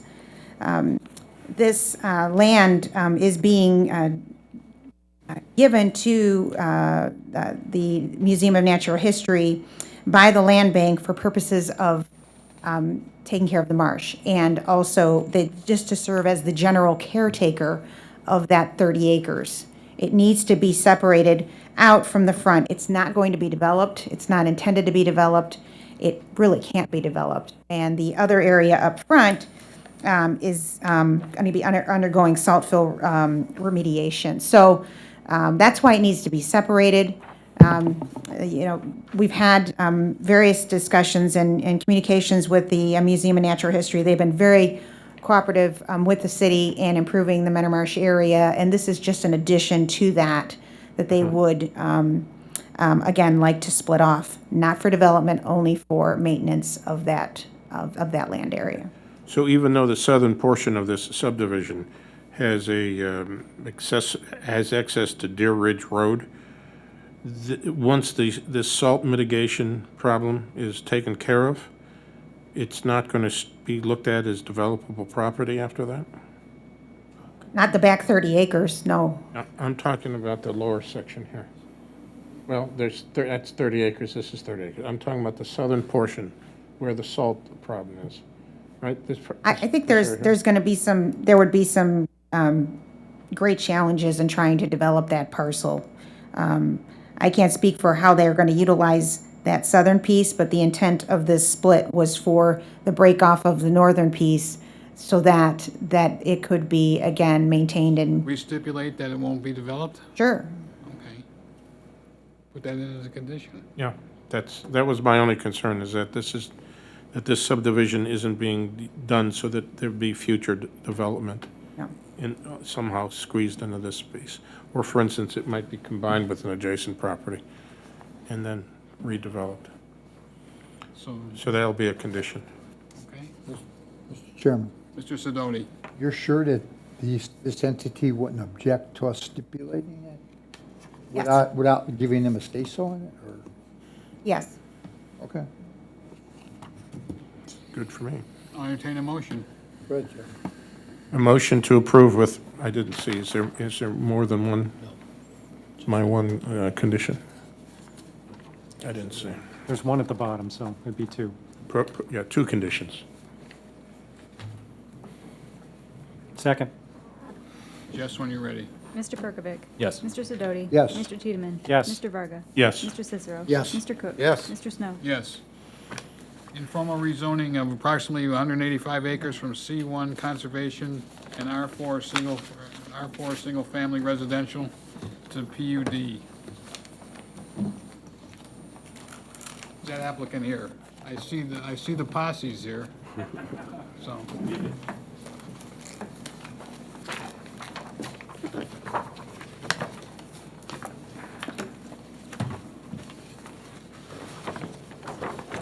Identify yourself for the clerk, please. Yeah, so my name is Chris Herman. I'm a principal with MKSK. Also have with me Jeff Pongonis, also principal with MKSK, and we've got our wonderful consultant team as well.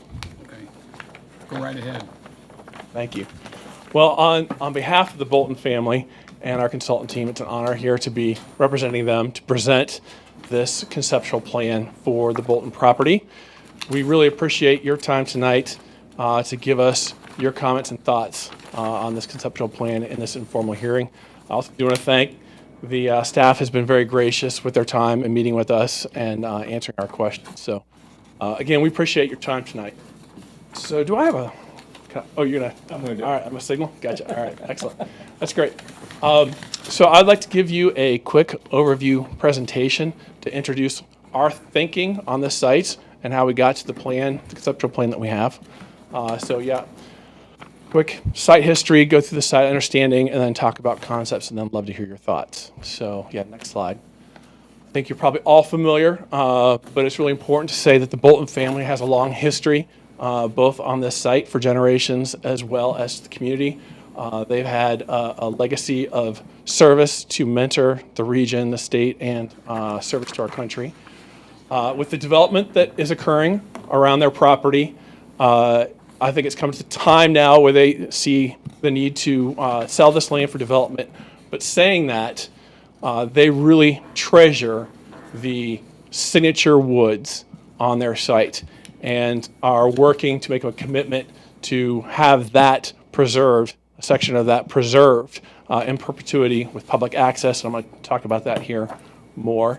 And then with the rest of the site developed at a high quality that you expect through your planned development text. Going to keep flipping here. So quickly, again, this is all new for you. We have enjoyed looking through the text. It's very thoughtful that you have recently adopted on the plan development. Just restated here the definition, just because I think it really fits the site and what we've tried to achieve with the conceptual plan. So a comprehensive development, flexible in design and building placement, promote attractive and efficient environments, incorporate a variety of uses and densities and dwelling types, and provide an economy of shared services while preserving the natural resources of the site, which this site really lends itself to this kind of zoning district.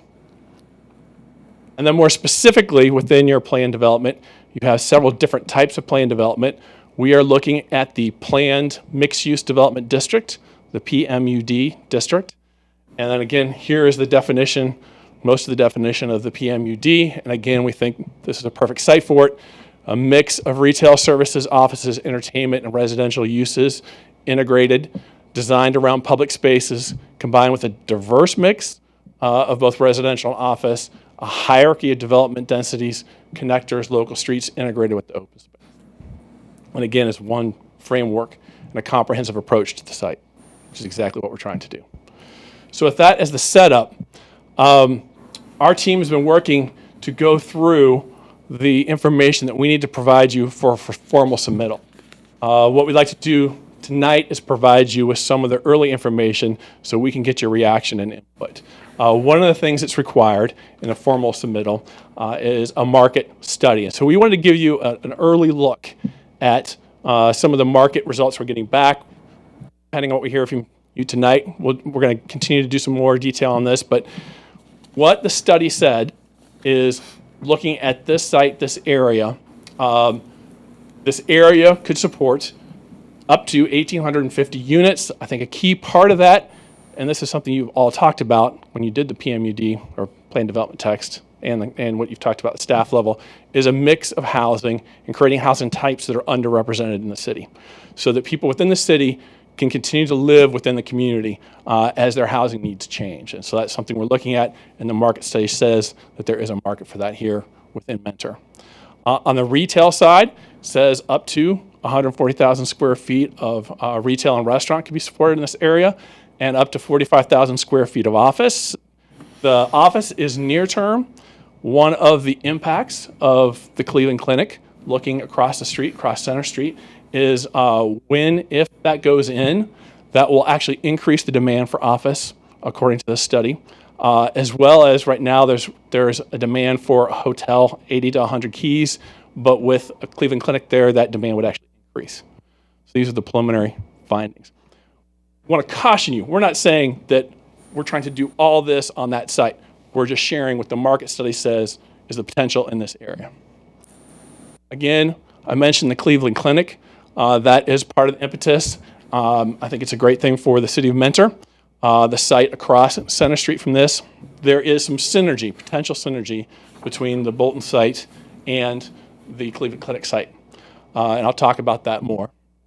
And then obviously the development that happened as part of the Newell Creek development and the Norton Parkway. So there's a lot of developments happening on the west side of Center Street, which actually I think goes to the next slide. Thank you. Well, first let me say, I think it's important for everyone to understand that not all of the Bolton property is within Mentor. The site is approximately 237 plus acres, of which 185 plus acres is in the city of Mentor. The remainder is in the village of Kirtland Hills. And so that red dashed line shows you the municipal boundaries between village of Kirtland Hills and Mentor, so you can see where that divide is.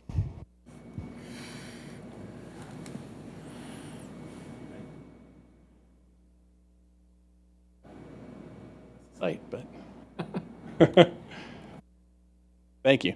So looking at the uses, the surrounding uses, obviously to the north and generally to the east is lower density single family residential.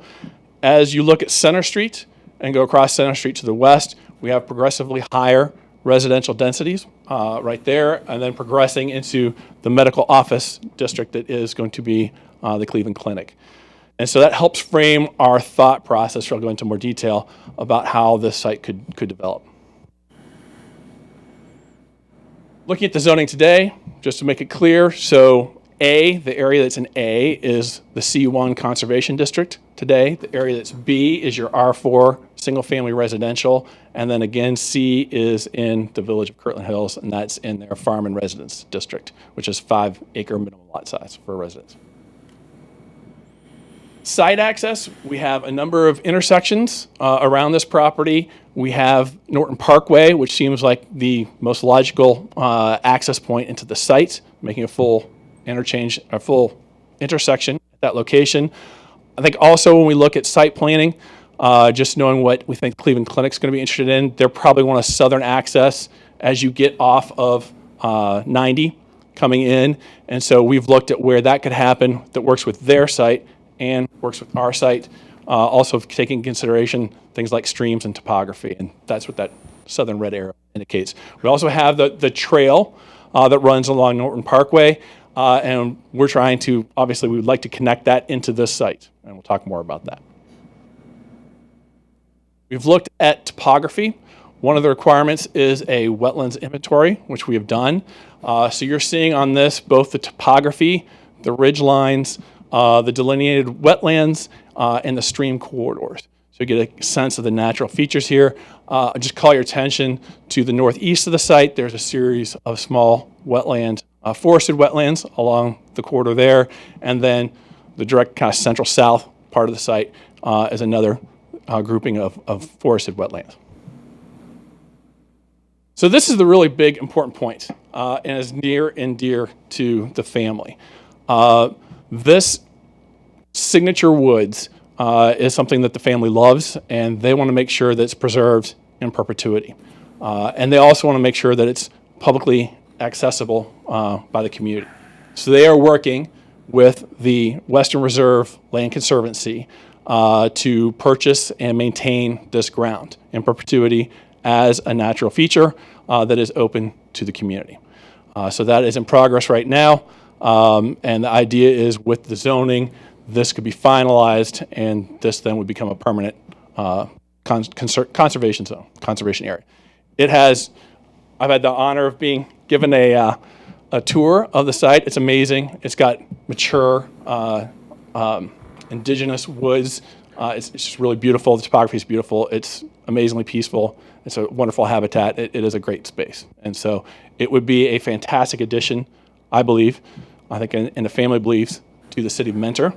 At 69 acres, it would be, I think, sounds like the second largest green space park in Mentor behind the Metro Parks. I think it's 100 acres. So this is also something that we brought to the table and provided as an amenity to the city of Mentor and the community here. And here's some pictures. The pictures actually don't do it justice. It is definitely worth the time to actually walk through the woods on the trail systems that exist there. It's phenomenal. So with that, you'll now see the conservation zone highlighted here on our maps in green, and the existing trail system is that light yellow inscribed lines. We also look at the other natural features of the site. With the Bolton home, they have a beautiful tree-lined drive that you can see is close to where Norton Parkway intersects with Center Street. We think that's a nice feature that we're looking at.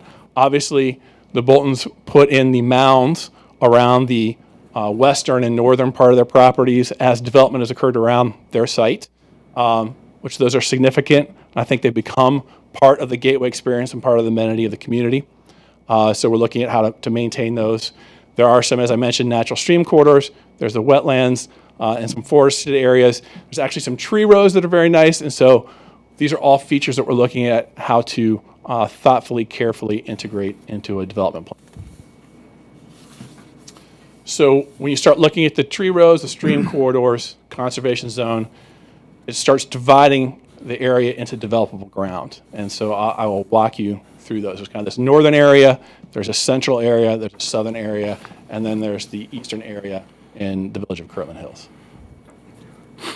So just walking you through these, the north, this seems like a natural place to put residential. The residential development here, because it's up against, surrounded by single-family residential. It already has the mounds that we would like to preserve around this area. So this creates a nice spot to have a residential development in this area. And we'll talk more about that here in a minute. Jumping to the south, because of Interstate 90 and the interchange there, this is obviously a natural place to have a gateway, signature gateway into the city of Mentor, and take advantage of the Cleveland Clinic that will be located across the street. And then the center, obviously, we see as some kind of transition between the two, between the residential, the mixed residential to the north, and this commercial gateway to the south. And we are thinking about this, talk about more, as a mixed-use neighborhood that pulls everything together and provides amenity that really doesn't exist in Mentor.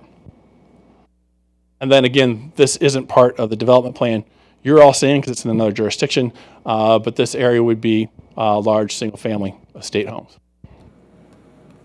So when you put this together, again, this neighborhood residential to the north, this mixed-use kind of village center, I'll talk more about here in the center, and then this commercial gateway to the south.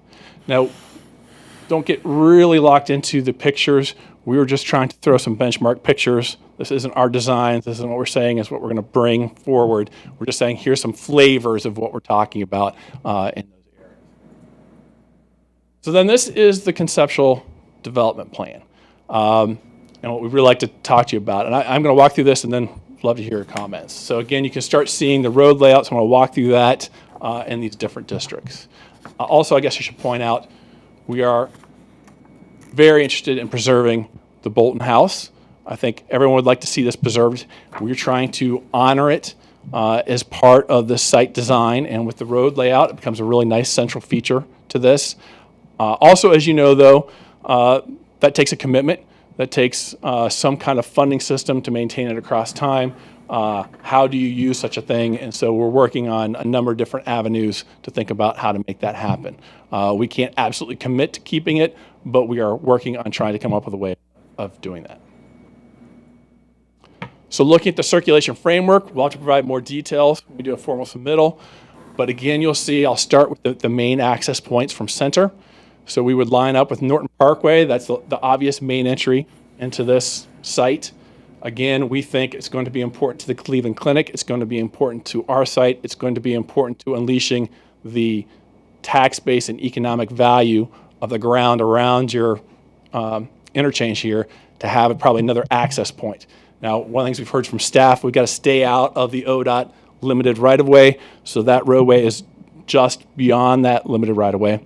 And we know we have to work through approvals with the city engineer, but we do think that's an important component both for this site and the Cleveland Clinic site. There's a stream corridor that runs just south of that, so really you can't go any further south than that, even if you wanted to because of topography reasons.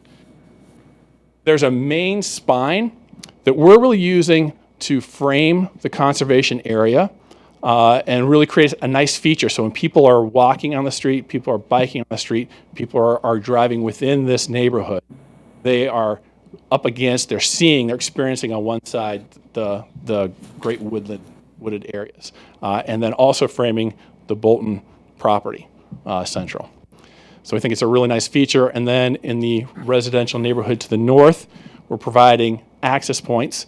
These would be secondary access points. I think staff has looked at, and we will continue to do more traffic analysis depending on your responses tonight. Some of these might be right in, right out, but we're looking at these to be the neighborhood access points into the neighborhoods. Your favorite stuff. They'd be the major roadways for residential to front on. And then some kind of access in that southern commercial gateway site. We know there is a cul-de-sac length. Probably doesn't go as deep as what we got shown there, but there probably is some kind of component of roadway that gets to that. We have to provide access, and the reality is this site, that we have no access points to continue that, obviously, because we've got the interstate to the south, we've got the restricted limited access of ODOT to the west up to the point we're showing that connection. So we need to provide some access for development there, and we'll have to make sure we work to make the city happy on figuring out how to make that work and meet all the safety requirements. But we are limited in that location. You can see in the yellow, again, the trail network that we want to link into with the streets. So talking about, one of the things that we have to talk about is what natural elements we're going to preserve, what's the green space we're going to provide. We do, as I mentioned before, want to preserve the berm, the mound around the north and west sides of the development up to about that Norton Parkway intersection. And then also, obviously, green space around the Bolton residence home, and then we have some green space tree stands, particularly along the stream corridors, and there's some forested wetland area that's not in the conservation area right now that we would also be obviously not disturbing as part of any development that happens in that area. So again, this is a conceptual plan, but these are the areas we would be looking at keeping as part of this. Again, this is showing that entry drive. That's really, actually, again, this picture doesn't do justice because it's tree lined on both sides. It's beautiful. You'll see on, I think, the next map. Nope, all right, I'll take it back. That would be, what we're proposing right now is this would be part of a trail connection. So the existing trail along Norton Parkway would cross at the intersection and then pick back up here, and this would be a pedestrian bike way through this tree allayed to the residents that would provide non-vehicular access and also serve as kind of that divide between the residential neighborhood to the north and the mixed-use village center in the middle of the development site. Again, just walking through this, and again, I will reiterate, these pictures are just to provide you some flavor. I'd like to talk a little bit more about this in a Q&A. Residential to the north, this would be, I need to say this, our thoughts are a mix, and this is something that you've talked about at the city level, a mix of housing types from compact single-family residential to townhouses, trying to fit a market gap that we have in the city, providing home types that people don't have the opportunity to live in and mentor and keep people in the community depending on their life circumstances. Then on the next, now this is this village center. We're talking 2 to 3 stories here. Main Street, we're talking about pedestrian environment, probably on-street parking, outdoor dining, first floor retail, first floor services that would really help activate this area. We see this as amenity not only to the development here on the Bolton property. We think this would be a very attractive amenity to the Cleveland Clinic. Might even help spur them to be excited about their site and what they do there, and also amenity to the entire community, because this would be a nice, walkable, mixed-use environment that I don't know that you have enough of here in Mentor. And then again on the south, this would be this gateway. We're thinking about this would be the place to put a hotel, or maybe the hotel mixes a little bit into the village center. This would be a place to put office, and again, because the Cleveland Clinic, medical offices that respond to that and leverage that investment. And again, this would help tax base revenue and be a great gateway into Mentor from the interstate. So when you put that all together, this is the concept plan. I think the big takeaways I'd like to leave you with that we see for the site this fantastic ability to preserve this signature woods, the 70 acres, as a natural community asset in perpetuity and as amenity for this site. Being able to provide a variety of housing, as the city's discussed over the last number of years, high quality variety of housing. Enhance, I think, the potential of the Cleveland Clinic site, as I've mentioned, with the development that we would do here. Provide additional tax base, because I think we would also leverage that with offices on the site, additional offices on the site, contribute to the character of the area, and create this really unique, wonderful, walkable neighborhood environment. So we are anxious to hear your thoughts, and we really are here tonight to get your input, because it's very important to hear. You're the experts on your community. How can we make this better? What can we do? Mr. Chairman, Mr. Sidoti. I know Mr. Barker has a number of questions. Just a simple question. You mentioned in your speech that you should see the signature woods. The pictures doesn't do it, good, and so on and so forth. This is private property. How would I seek approval to go back there and walk around and take a look? I think the family would be more than happy to provide any of you with a tour or any way that the city feels comfortable setting that up. I think they would be happy to work with you to provide opportunity to walk the woods. Kathy, is that something we can work through you? Maybe we can do it as a joint commission. Certainly. We need to look at it. Okay. Thank you. Thank you. That'd be wonderful. Mr. Chairman, just bear with me. I have a number of points, and we'll just kind of flow through them. On the plan, the one that's there, you show a nice circle right where the center of the town center, the central part of the town center. That'd be really swell if that was like an open space and created a place for the city, to create a place definition.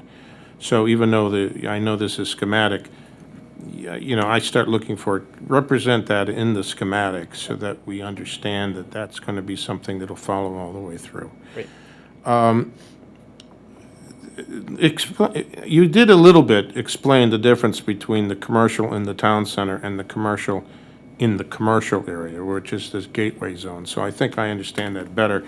What kind of commercial do you see in the town center? I mean, in an open way, how would you define the difference between the two commercial types? Great question. As a planner, I actually like to define and differentiate the word commercial with retail and office, both commercial. I think commercial in the town center orients more towards retail and service, neighborhood level service, restaurants, kind of the strollable community. I think in this southern gateway area, the commercial I'm talking about is more the commercial office. And what we get with those type of developments, and that's part of the reason we put those pictures in there, is you'll need more parking. And so it becomes a little less walkable because you've got to create these larger parking lot areas for the larger office buildings and hotel users. While as we really want the mixed-use town center, the village center. I love the word town center, but people start thinking lifestyle center. It's kind of been co-opted. So when I say town center, what I mean is more like a village scale, walkable community, not a lifestyle center. But again, on-street parking, places for outdoor dining, first floor retail or service, or even kind of amenities for a residential building with residential, maybe some office on top. But I guess I didn't bring this up. I should say this. Currently, the berms kind of go even down past the town center. But what we want to do is, particularly at that Norton Parkway, we want, as people get to that point, to be able to look down a street and see activity and outdoor dining in a place you want to go, drive, walk, bike, and hang out in. And so we really want that to have a fantastic kind of feature signature street to it. So you say, I want to go in there and I want to explore some more. And so that piece is really important. And you kind of went right into my next question, which is the concept of parking. What kind of conceptual approach to parking in the town center and the commercial area would you? Really a strollable pedestrian environment. And it would wrap around the streets. And part of the reason we have that big red kind of space in the middle is then there'd be an interior parking lot. You wouldn't experience it on the public streets around it, but you would go in between buildings and there would be this reservoir of surface parking, and then that would park the area. At this stage of the game, are you looking at any structured parking? No, we're trying not to get into structured parking as part of I this. understand. Yeah. I'm just asking Yeah, those it's a great questions. question. Yeah, absolutely. right. Let me see. Oh, okay. You have, there'll be residential in the upper portion, and there'll be some residential in the town center. Right now, you just very conceptually show 3 levels of density or topologies about residential. How would you define those? I mean, you showed some pictures, Yep. but what are the 3? You kind of showed 2. Great What's question. the third? Great question. This is more defined. This is probably the area that we're still, well, all of them we're still trying to figure out kind of the interior and how everything lays out. What we were trying to draw here was in that residential north, a compact single family. It would be the lightest color that's almost white. That would be, we're showing here is actually alley loaded. If you notice, there's streets that show trees. The green dots are trees. The tree-lined streets are the walkable front porch homes, and then the garages will be in back off alleys. One of the things we're trying to do with this plan, Jeff worked very hard, is have the roads, for the most part, all terminate into the main north-south road and provide park views. As you walk down the street, you see the park at the end. It kind of encourages you to go explore the park, go down to the main spine, and walk through the community. So it kind of pulls you into the neighborhood. The idea along that central boulevard where it gets to that salmon color, those might be we were thinking about townhouses or something that front then along the park. So they're experiencing the park views on that section and the Bolton kind of property, community center property area. And the yellow is probably an in between those two densities of residential. And again, I think the nice thing, hopefully from adjoining residents' point of view, is by keeping the berm around here, you really aren't going to experience these unless you're inside the neighborhood. How do you see the development unfolding? That's a great question. I think based on the market study, getting residential in the street and the preserve, and working on attracting commercial, I think the commercial will go even faster as more surety happens with the clinic. And then I think, obviously, the retail town center is always the thing you have to be most careful with. There needs to be some rooftops, I think, and some energy happening in the other two areas that we can start having that. But again, it needs to be planned. It needs to be part of the plan so people know that that's coming and are excited about it. Jeff, do you want to? A few more questions, and then I'll let my other commissioners talk or have their chance. A question has come up in my mind. What's this piece here? I know this is defined as wetland, but it's not going to be part of the conservation zone, and it's not shown as developed as commercial or a town center. So what is the status of that piece there? It's going to be probably integrated into the development, but the areas that can't be developed won't be developed. There's going to be some needs to put stormwater, obviously not in the wetlands, but this may be a place where we put some stormwater around it. It's another thing we're working on. We know we have to bring to you as part of the next level is how we integrate stormwater into the system. I think it was in the Bolton family's opinion, the best signature wood parts, the parts that are most important, the parts that they have the trails through, what they see as the signature part is the part that's in the conservation zone. And so, I mean, in the future, or as this develops, if that has a potential of being different than the conservation area and different than the commercial, that you start showing some sense of what that might start to be. I know there's some lakes in there, there's a stream. Maybe start to reflect that rather than just a green blob, which leaves it open, because in 20 years it could be a big hotel or something sitting right there, and we just want to understand where that's going. Thank you. Some problematic things. That entrance there seems real close to this intersection, and I'd want to look closer at that. And this one is right on the turn, right. And I'm not sure that's a good place to enter that street either. But I'm assuming that all these entrances will have turning lanes from both directions, turning into the development? So the things that you're talking about are all the next level of traffic study, which we're in the process of doing right now, but we wanted to wait until we got your input to know Okay. if we're turning directions or not. So, but yes, we will be evaluating and bringing that level of detail. And we have had comments about the visibility and the proximities. My concern is that if you can enter it here, you might not want to go to the corner and come around here, that you would start cutting through, and I'm not sure that might be the way, I'd limit the amount that this connects to Johnny Cake. This development over here, this area goes quite a bit large, and there's only one contact point, which I think works better with the flow of traffic along Johnny Cake. I'm not trying to direct you, I'm just kind of pointing out, I would be concerned with this so close to the intersection and this one here on the turn. Let's see if there was anything else. Well, and this idea of the cul-de-sac, this length, this is probably going to have to be some kind of a loop, and that's why I was questioning what was going to happen here, because that would start to affect each other as to how that was going to work. Have you done any initial study or about available utilities?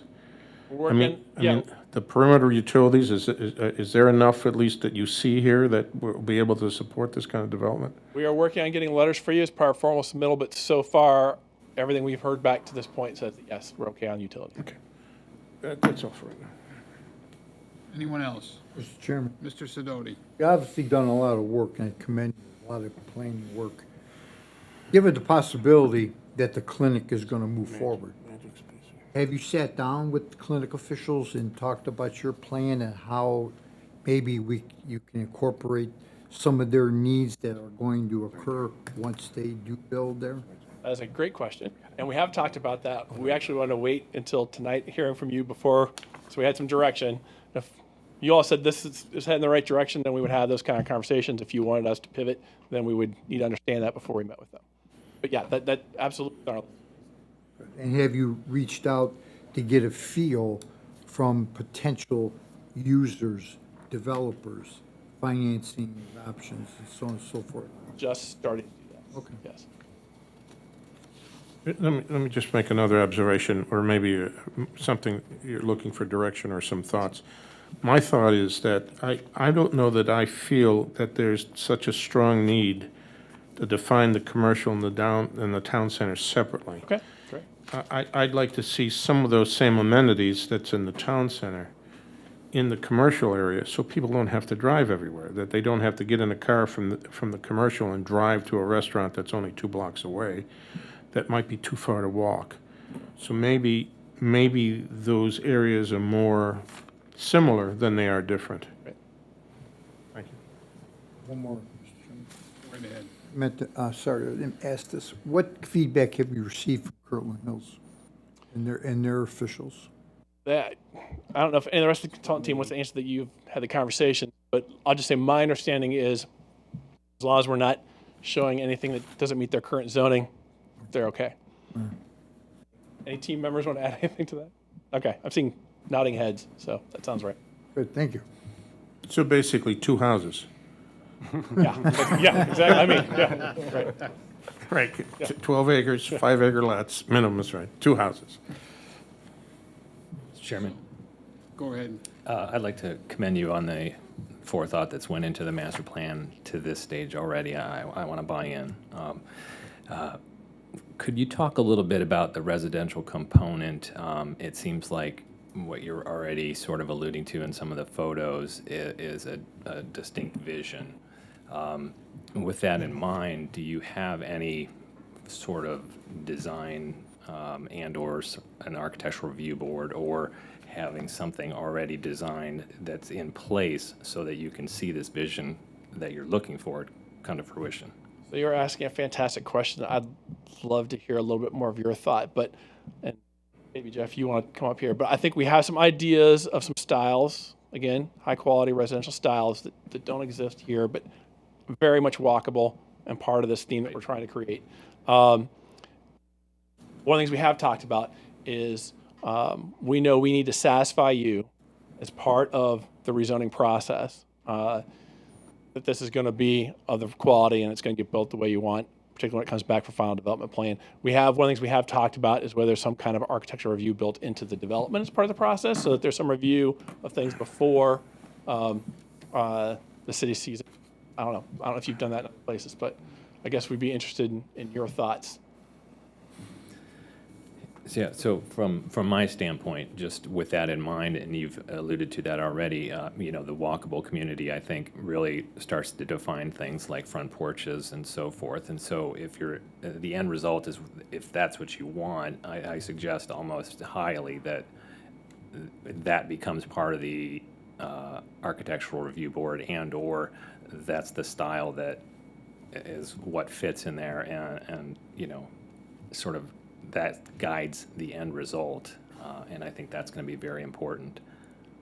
I agree. I think we're talking about bringing you kind of an architectural palette right. of what we're talking about, so you see that. Thank you. Are you developers? We are not developers. Okay. No. So what happens, what occurs if a developer comes in and says, your plan doesn't work? What do we do then? Well, yeah, then we'd have problems. I think we feel part of the reason doing the market study is get that temperature. Okay. And the next step is to get your temperature. Are we heading in the right direction? And then I think the next step after that is to have some discussions that the city seems to, what you like, what you don't. We can start sharing that. But absent that, it was hard to have any conversations to say that the community might be, this might be acceptable. I have another question. I had a list. I'm trying to figure out which ones have been answered. Residential, kind of picking up on the last comment. We talked about the 3 levels of types in the residential area. What about the residential in the city, or in the center area? Is that a 4th type of residential? Yeah, I don't think we've gotten to that point, but I think we're thinking that. I think we're thinking it would have, potentially some townhomes in that section as well. And I think we're talking about residential above first floor, retail, office, those kinds of things. Sure. Well, I want to just throw this out because it's always the bugaboo with these designs, and that is the parking. Yes. That the parking, you increase the density, and you make things tight, and you want enough people to make it viable, and you want the people walking on the streets. And then the ocean of cars become an issue. So I'm not saying that we're looking for structured parking, but the parking could water this down to the point where it's not what we're all looking for, not what you're looking for, not what we're looking for. That would be one of my concerns. Yeah, if I could address that a little bit. So we have some experience with neighborhoods like this. If you could pan up to that mixed-use red territory on the plan. Really, one of our goals is to share parking between users. So we all know that, during the day, folks are at work, their parking space is empty. So that's when we see an opportunity. So for instance, in a site like this, you would have a mix of residential and office, whereby when folks are at work, the residents have a place to park and vice versa. So the idea is really to build parking that is used 24 hours a day, not just during any shift. And that's really sort of the model that we've based this town center on.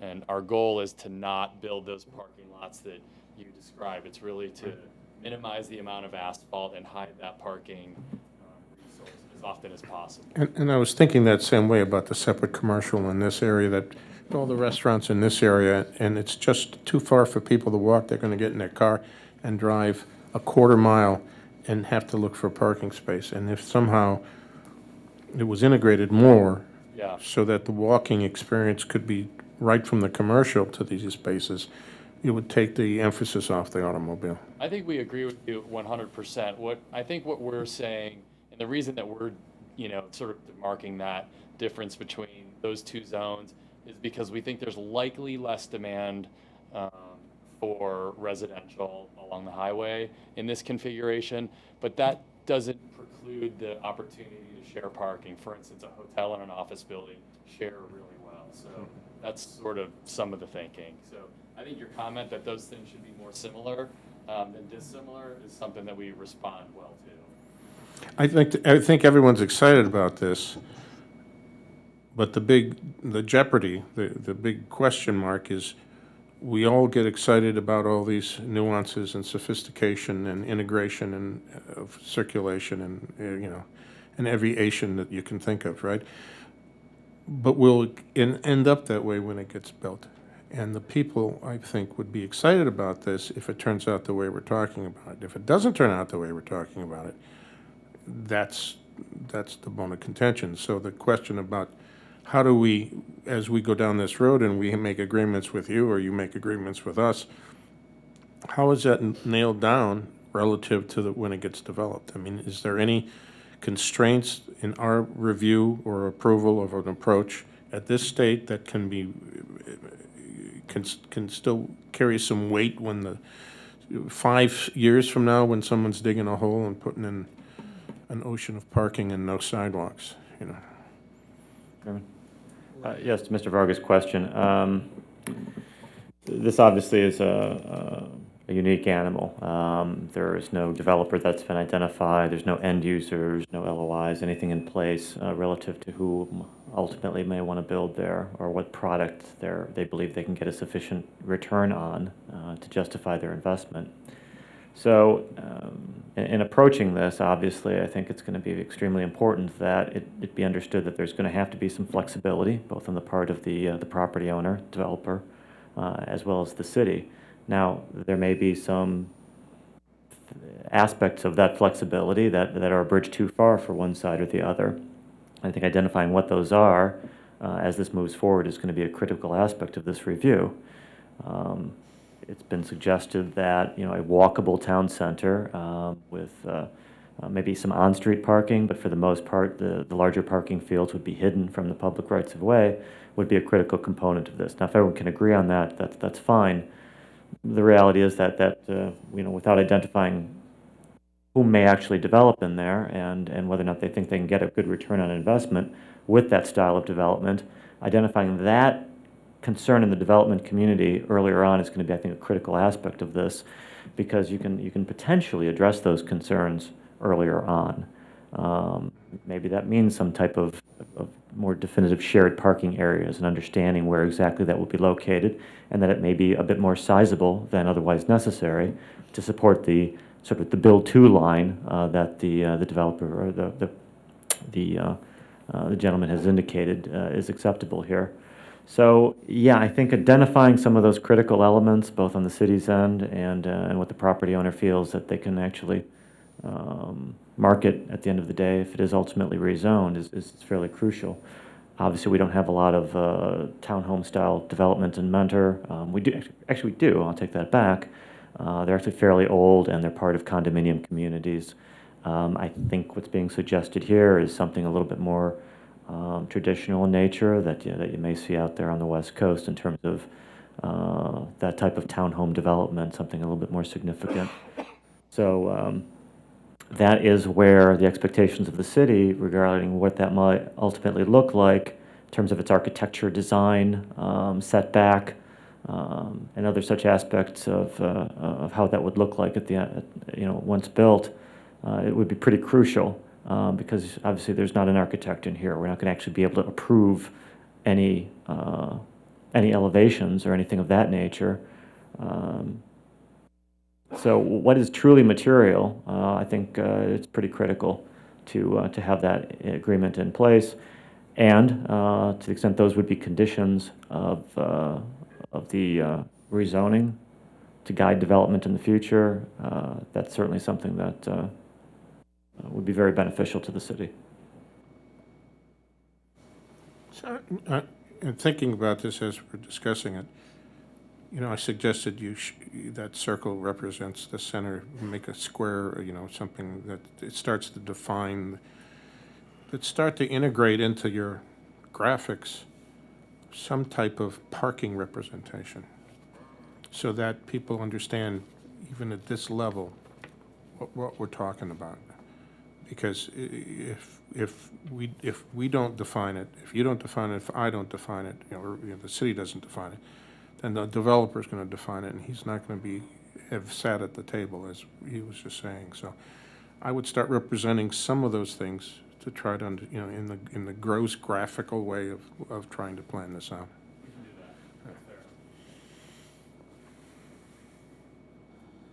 If I may just also add, I think the language you all put together for your plan development text has a lot of requirements and standards and architecture already in there, which we actually thought was very well done. So I think we'll have, we're committing to do what's already in the plan development text. There's a lot of requirements in there. So. Mr. Zeman, what do we need to do at this point? If there's any additional feedback for the applicant, for example, if you haven't seen something that the commission is going to want to see with the formal request, identify what those things are, and any additional feedback the commission desires. Obviously, you don't make any sort of decisions tonight or render any type of opinions relative to what you've seen beyond what you've already done. But again, just making sure that everything that they would be needed for a formal submission. I guess it sounds like there's been some discussion about architectural standards, so maybe something more definitive relative to those issues. Obviously, Mr. Varga. Parking, certainly.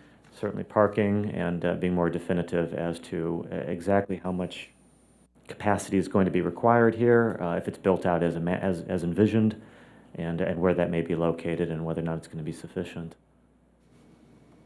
Okay, you can do that, right? Yes, we can. Good. Do you have a comment? Yeah, Mr. Chairman, in light of the large scale of this project, and I believe it's the applicant's intention to move forward with this, I guess I would like to recommend if they're going to submit, maybe that we hold a separate special meeting for this, and if we could agree upon a date tonight, that if, I know they are prepared to submit in October, but I would like to propose a special date of November 7th, which is a Thursday, of course, for a special meeting, which would be, if they were to submit by our submission deadline internally for our internal review, then that's when the actual public hearing would be held for the rezoning. So why don't we just poll the guys on the commission? Mr. Cicero, is that okay with you? 7 o'clock, maybe 7:15? On the 7th? Yeah, the 7th will work. 7th? Hold on, my calendar's kind of come up. I shut it off. 7th? Be with you in a second. We'll be out of town. The 7th? 7th works. So far, so good. Okay. Let's just say it's good for me. I have to look. Okay.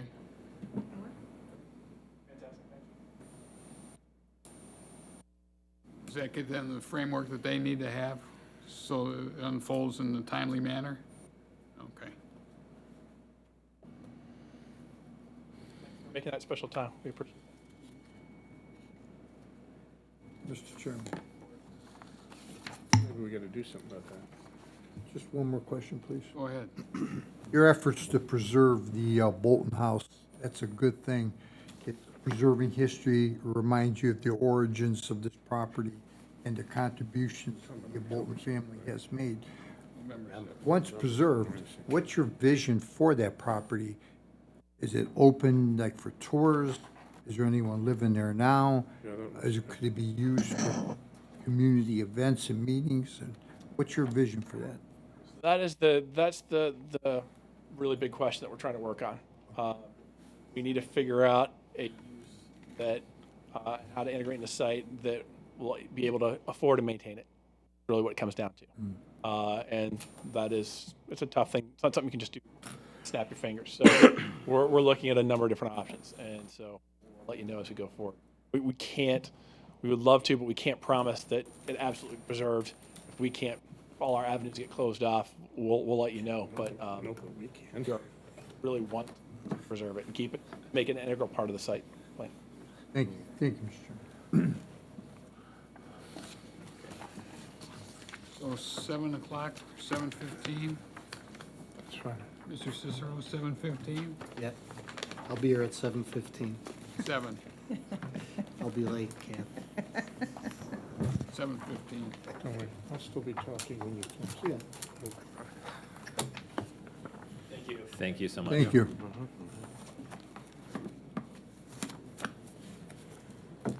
Director's report? we have another date in December we have to change? I do, we do, and, oh, here it is, okay. Hey, papers. Look, hold those calendars out. And we're hopefully giving you enough notice, not till December. We had asked you to adjust the December 5th meeting date in light of the Thanksgiving holiday to the 12th. And I just learned this week from the administration that there's actually an event the night of the 12th, and I'm being asked if we could possibly move our meeting date so as not to conflict. And so I'm wondering if there would be a problem with the members to meet on December 11th, which is a Wednesday. Work for me. That's okay with me, Mr. Chairman. It works for me. Yeah, that doesn't. Two no's down here. Yeah, I have two events that are already in conflict for the 11th. How about the 10th? 10th is BZA. How about the 9th? Could you know the 9th? 9th is Monday, yeah. The 9th is what day? I can do the 9th. Monday. I can do the 9th. I can do the 9th. 9th, 9th works fine. okay. The 9th it is. Thank you very much. And what we're doing that night? The 5th, we're moving to the 9th. Well, the end it of the was the day. 12th, and now we're moving it to the 9th. So I know, just. Oh, that's just the regular meeting. you're, You're talking and about the you're only regular meeting. required to have one December meeting, so that will be December 9th. Okay. Ta-da, And we'll send you out yet another amended calendar. calendar. Thank you. Anything else? Motion to adjourn. Motion to adjourn, Mr. Chairman.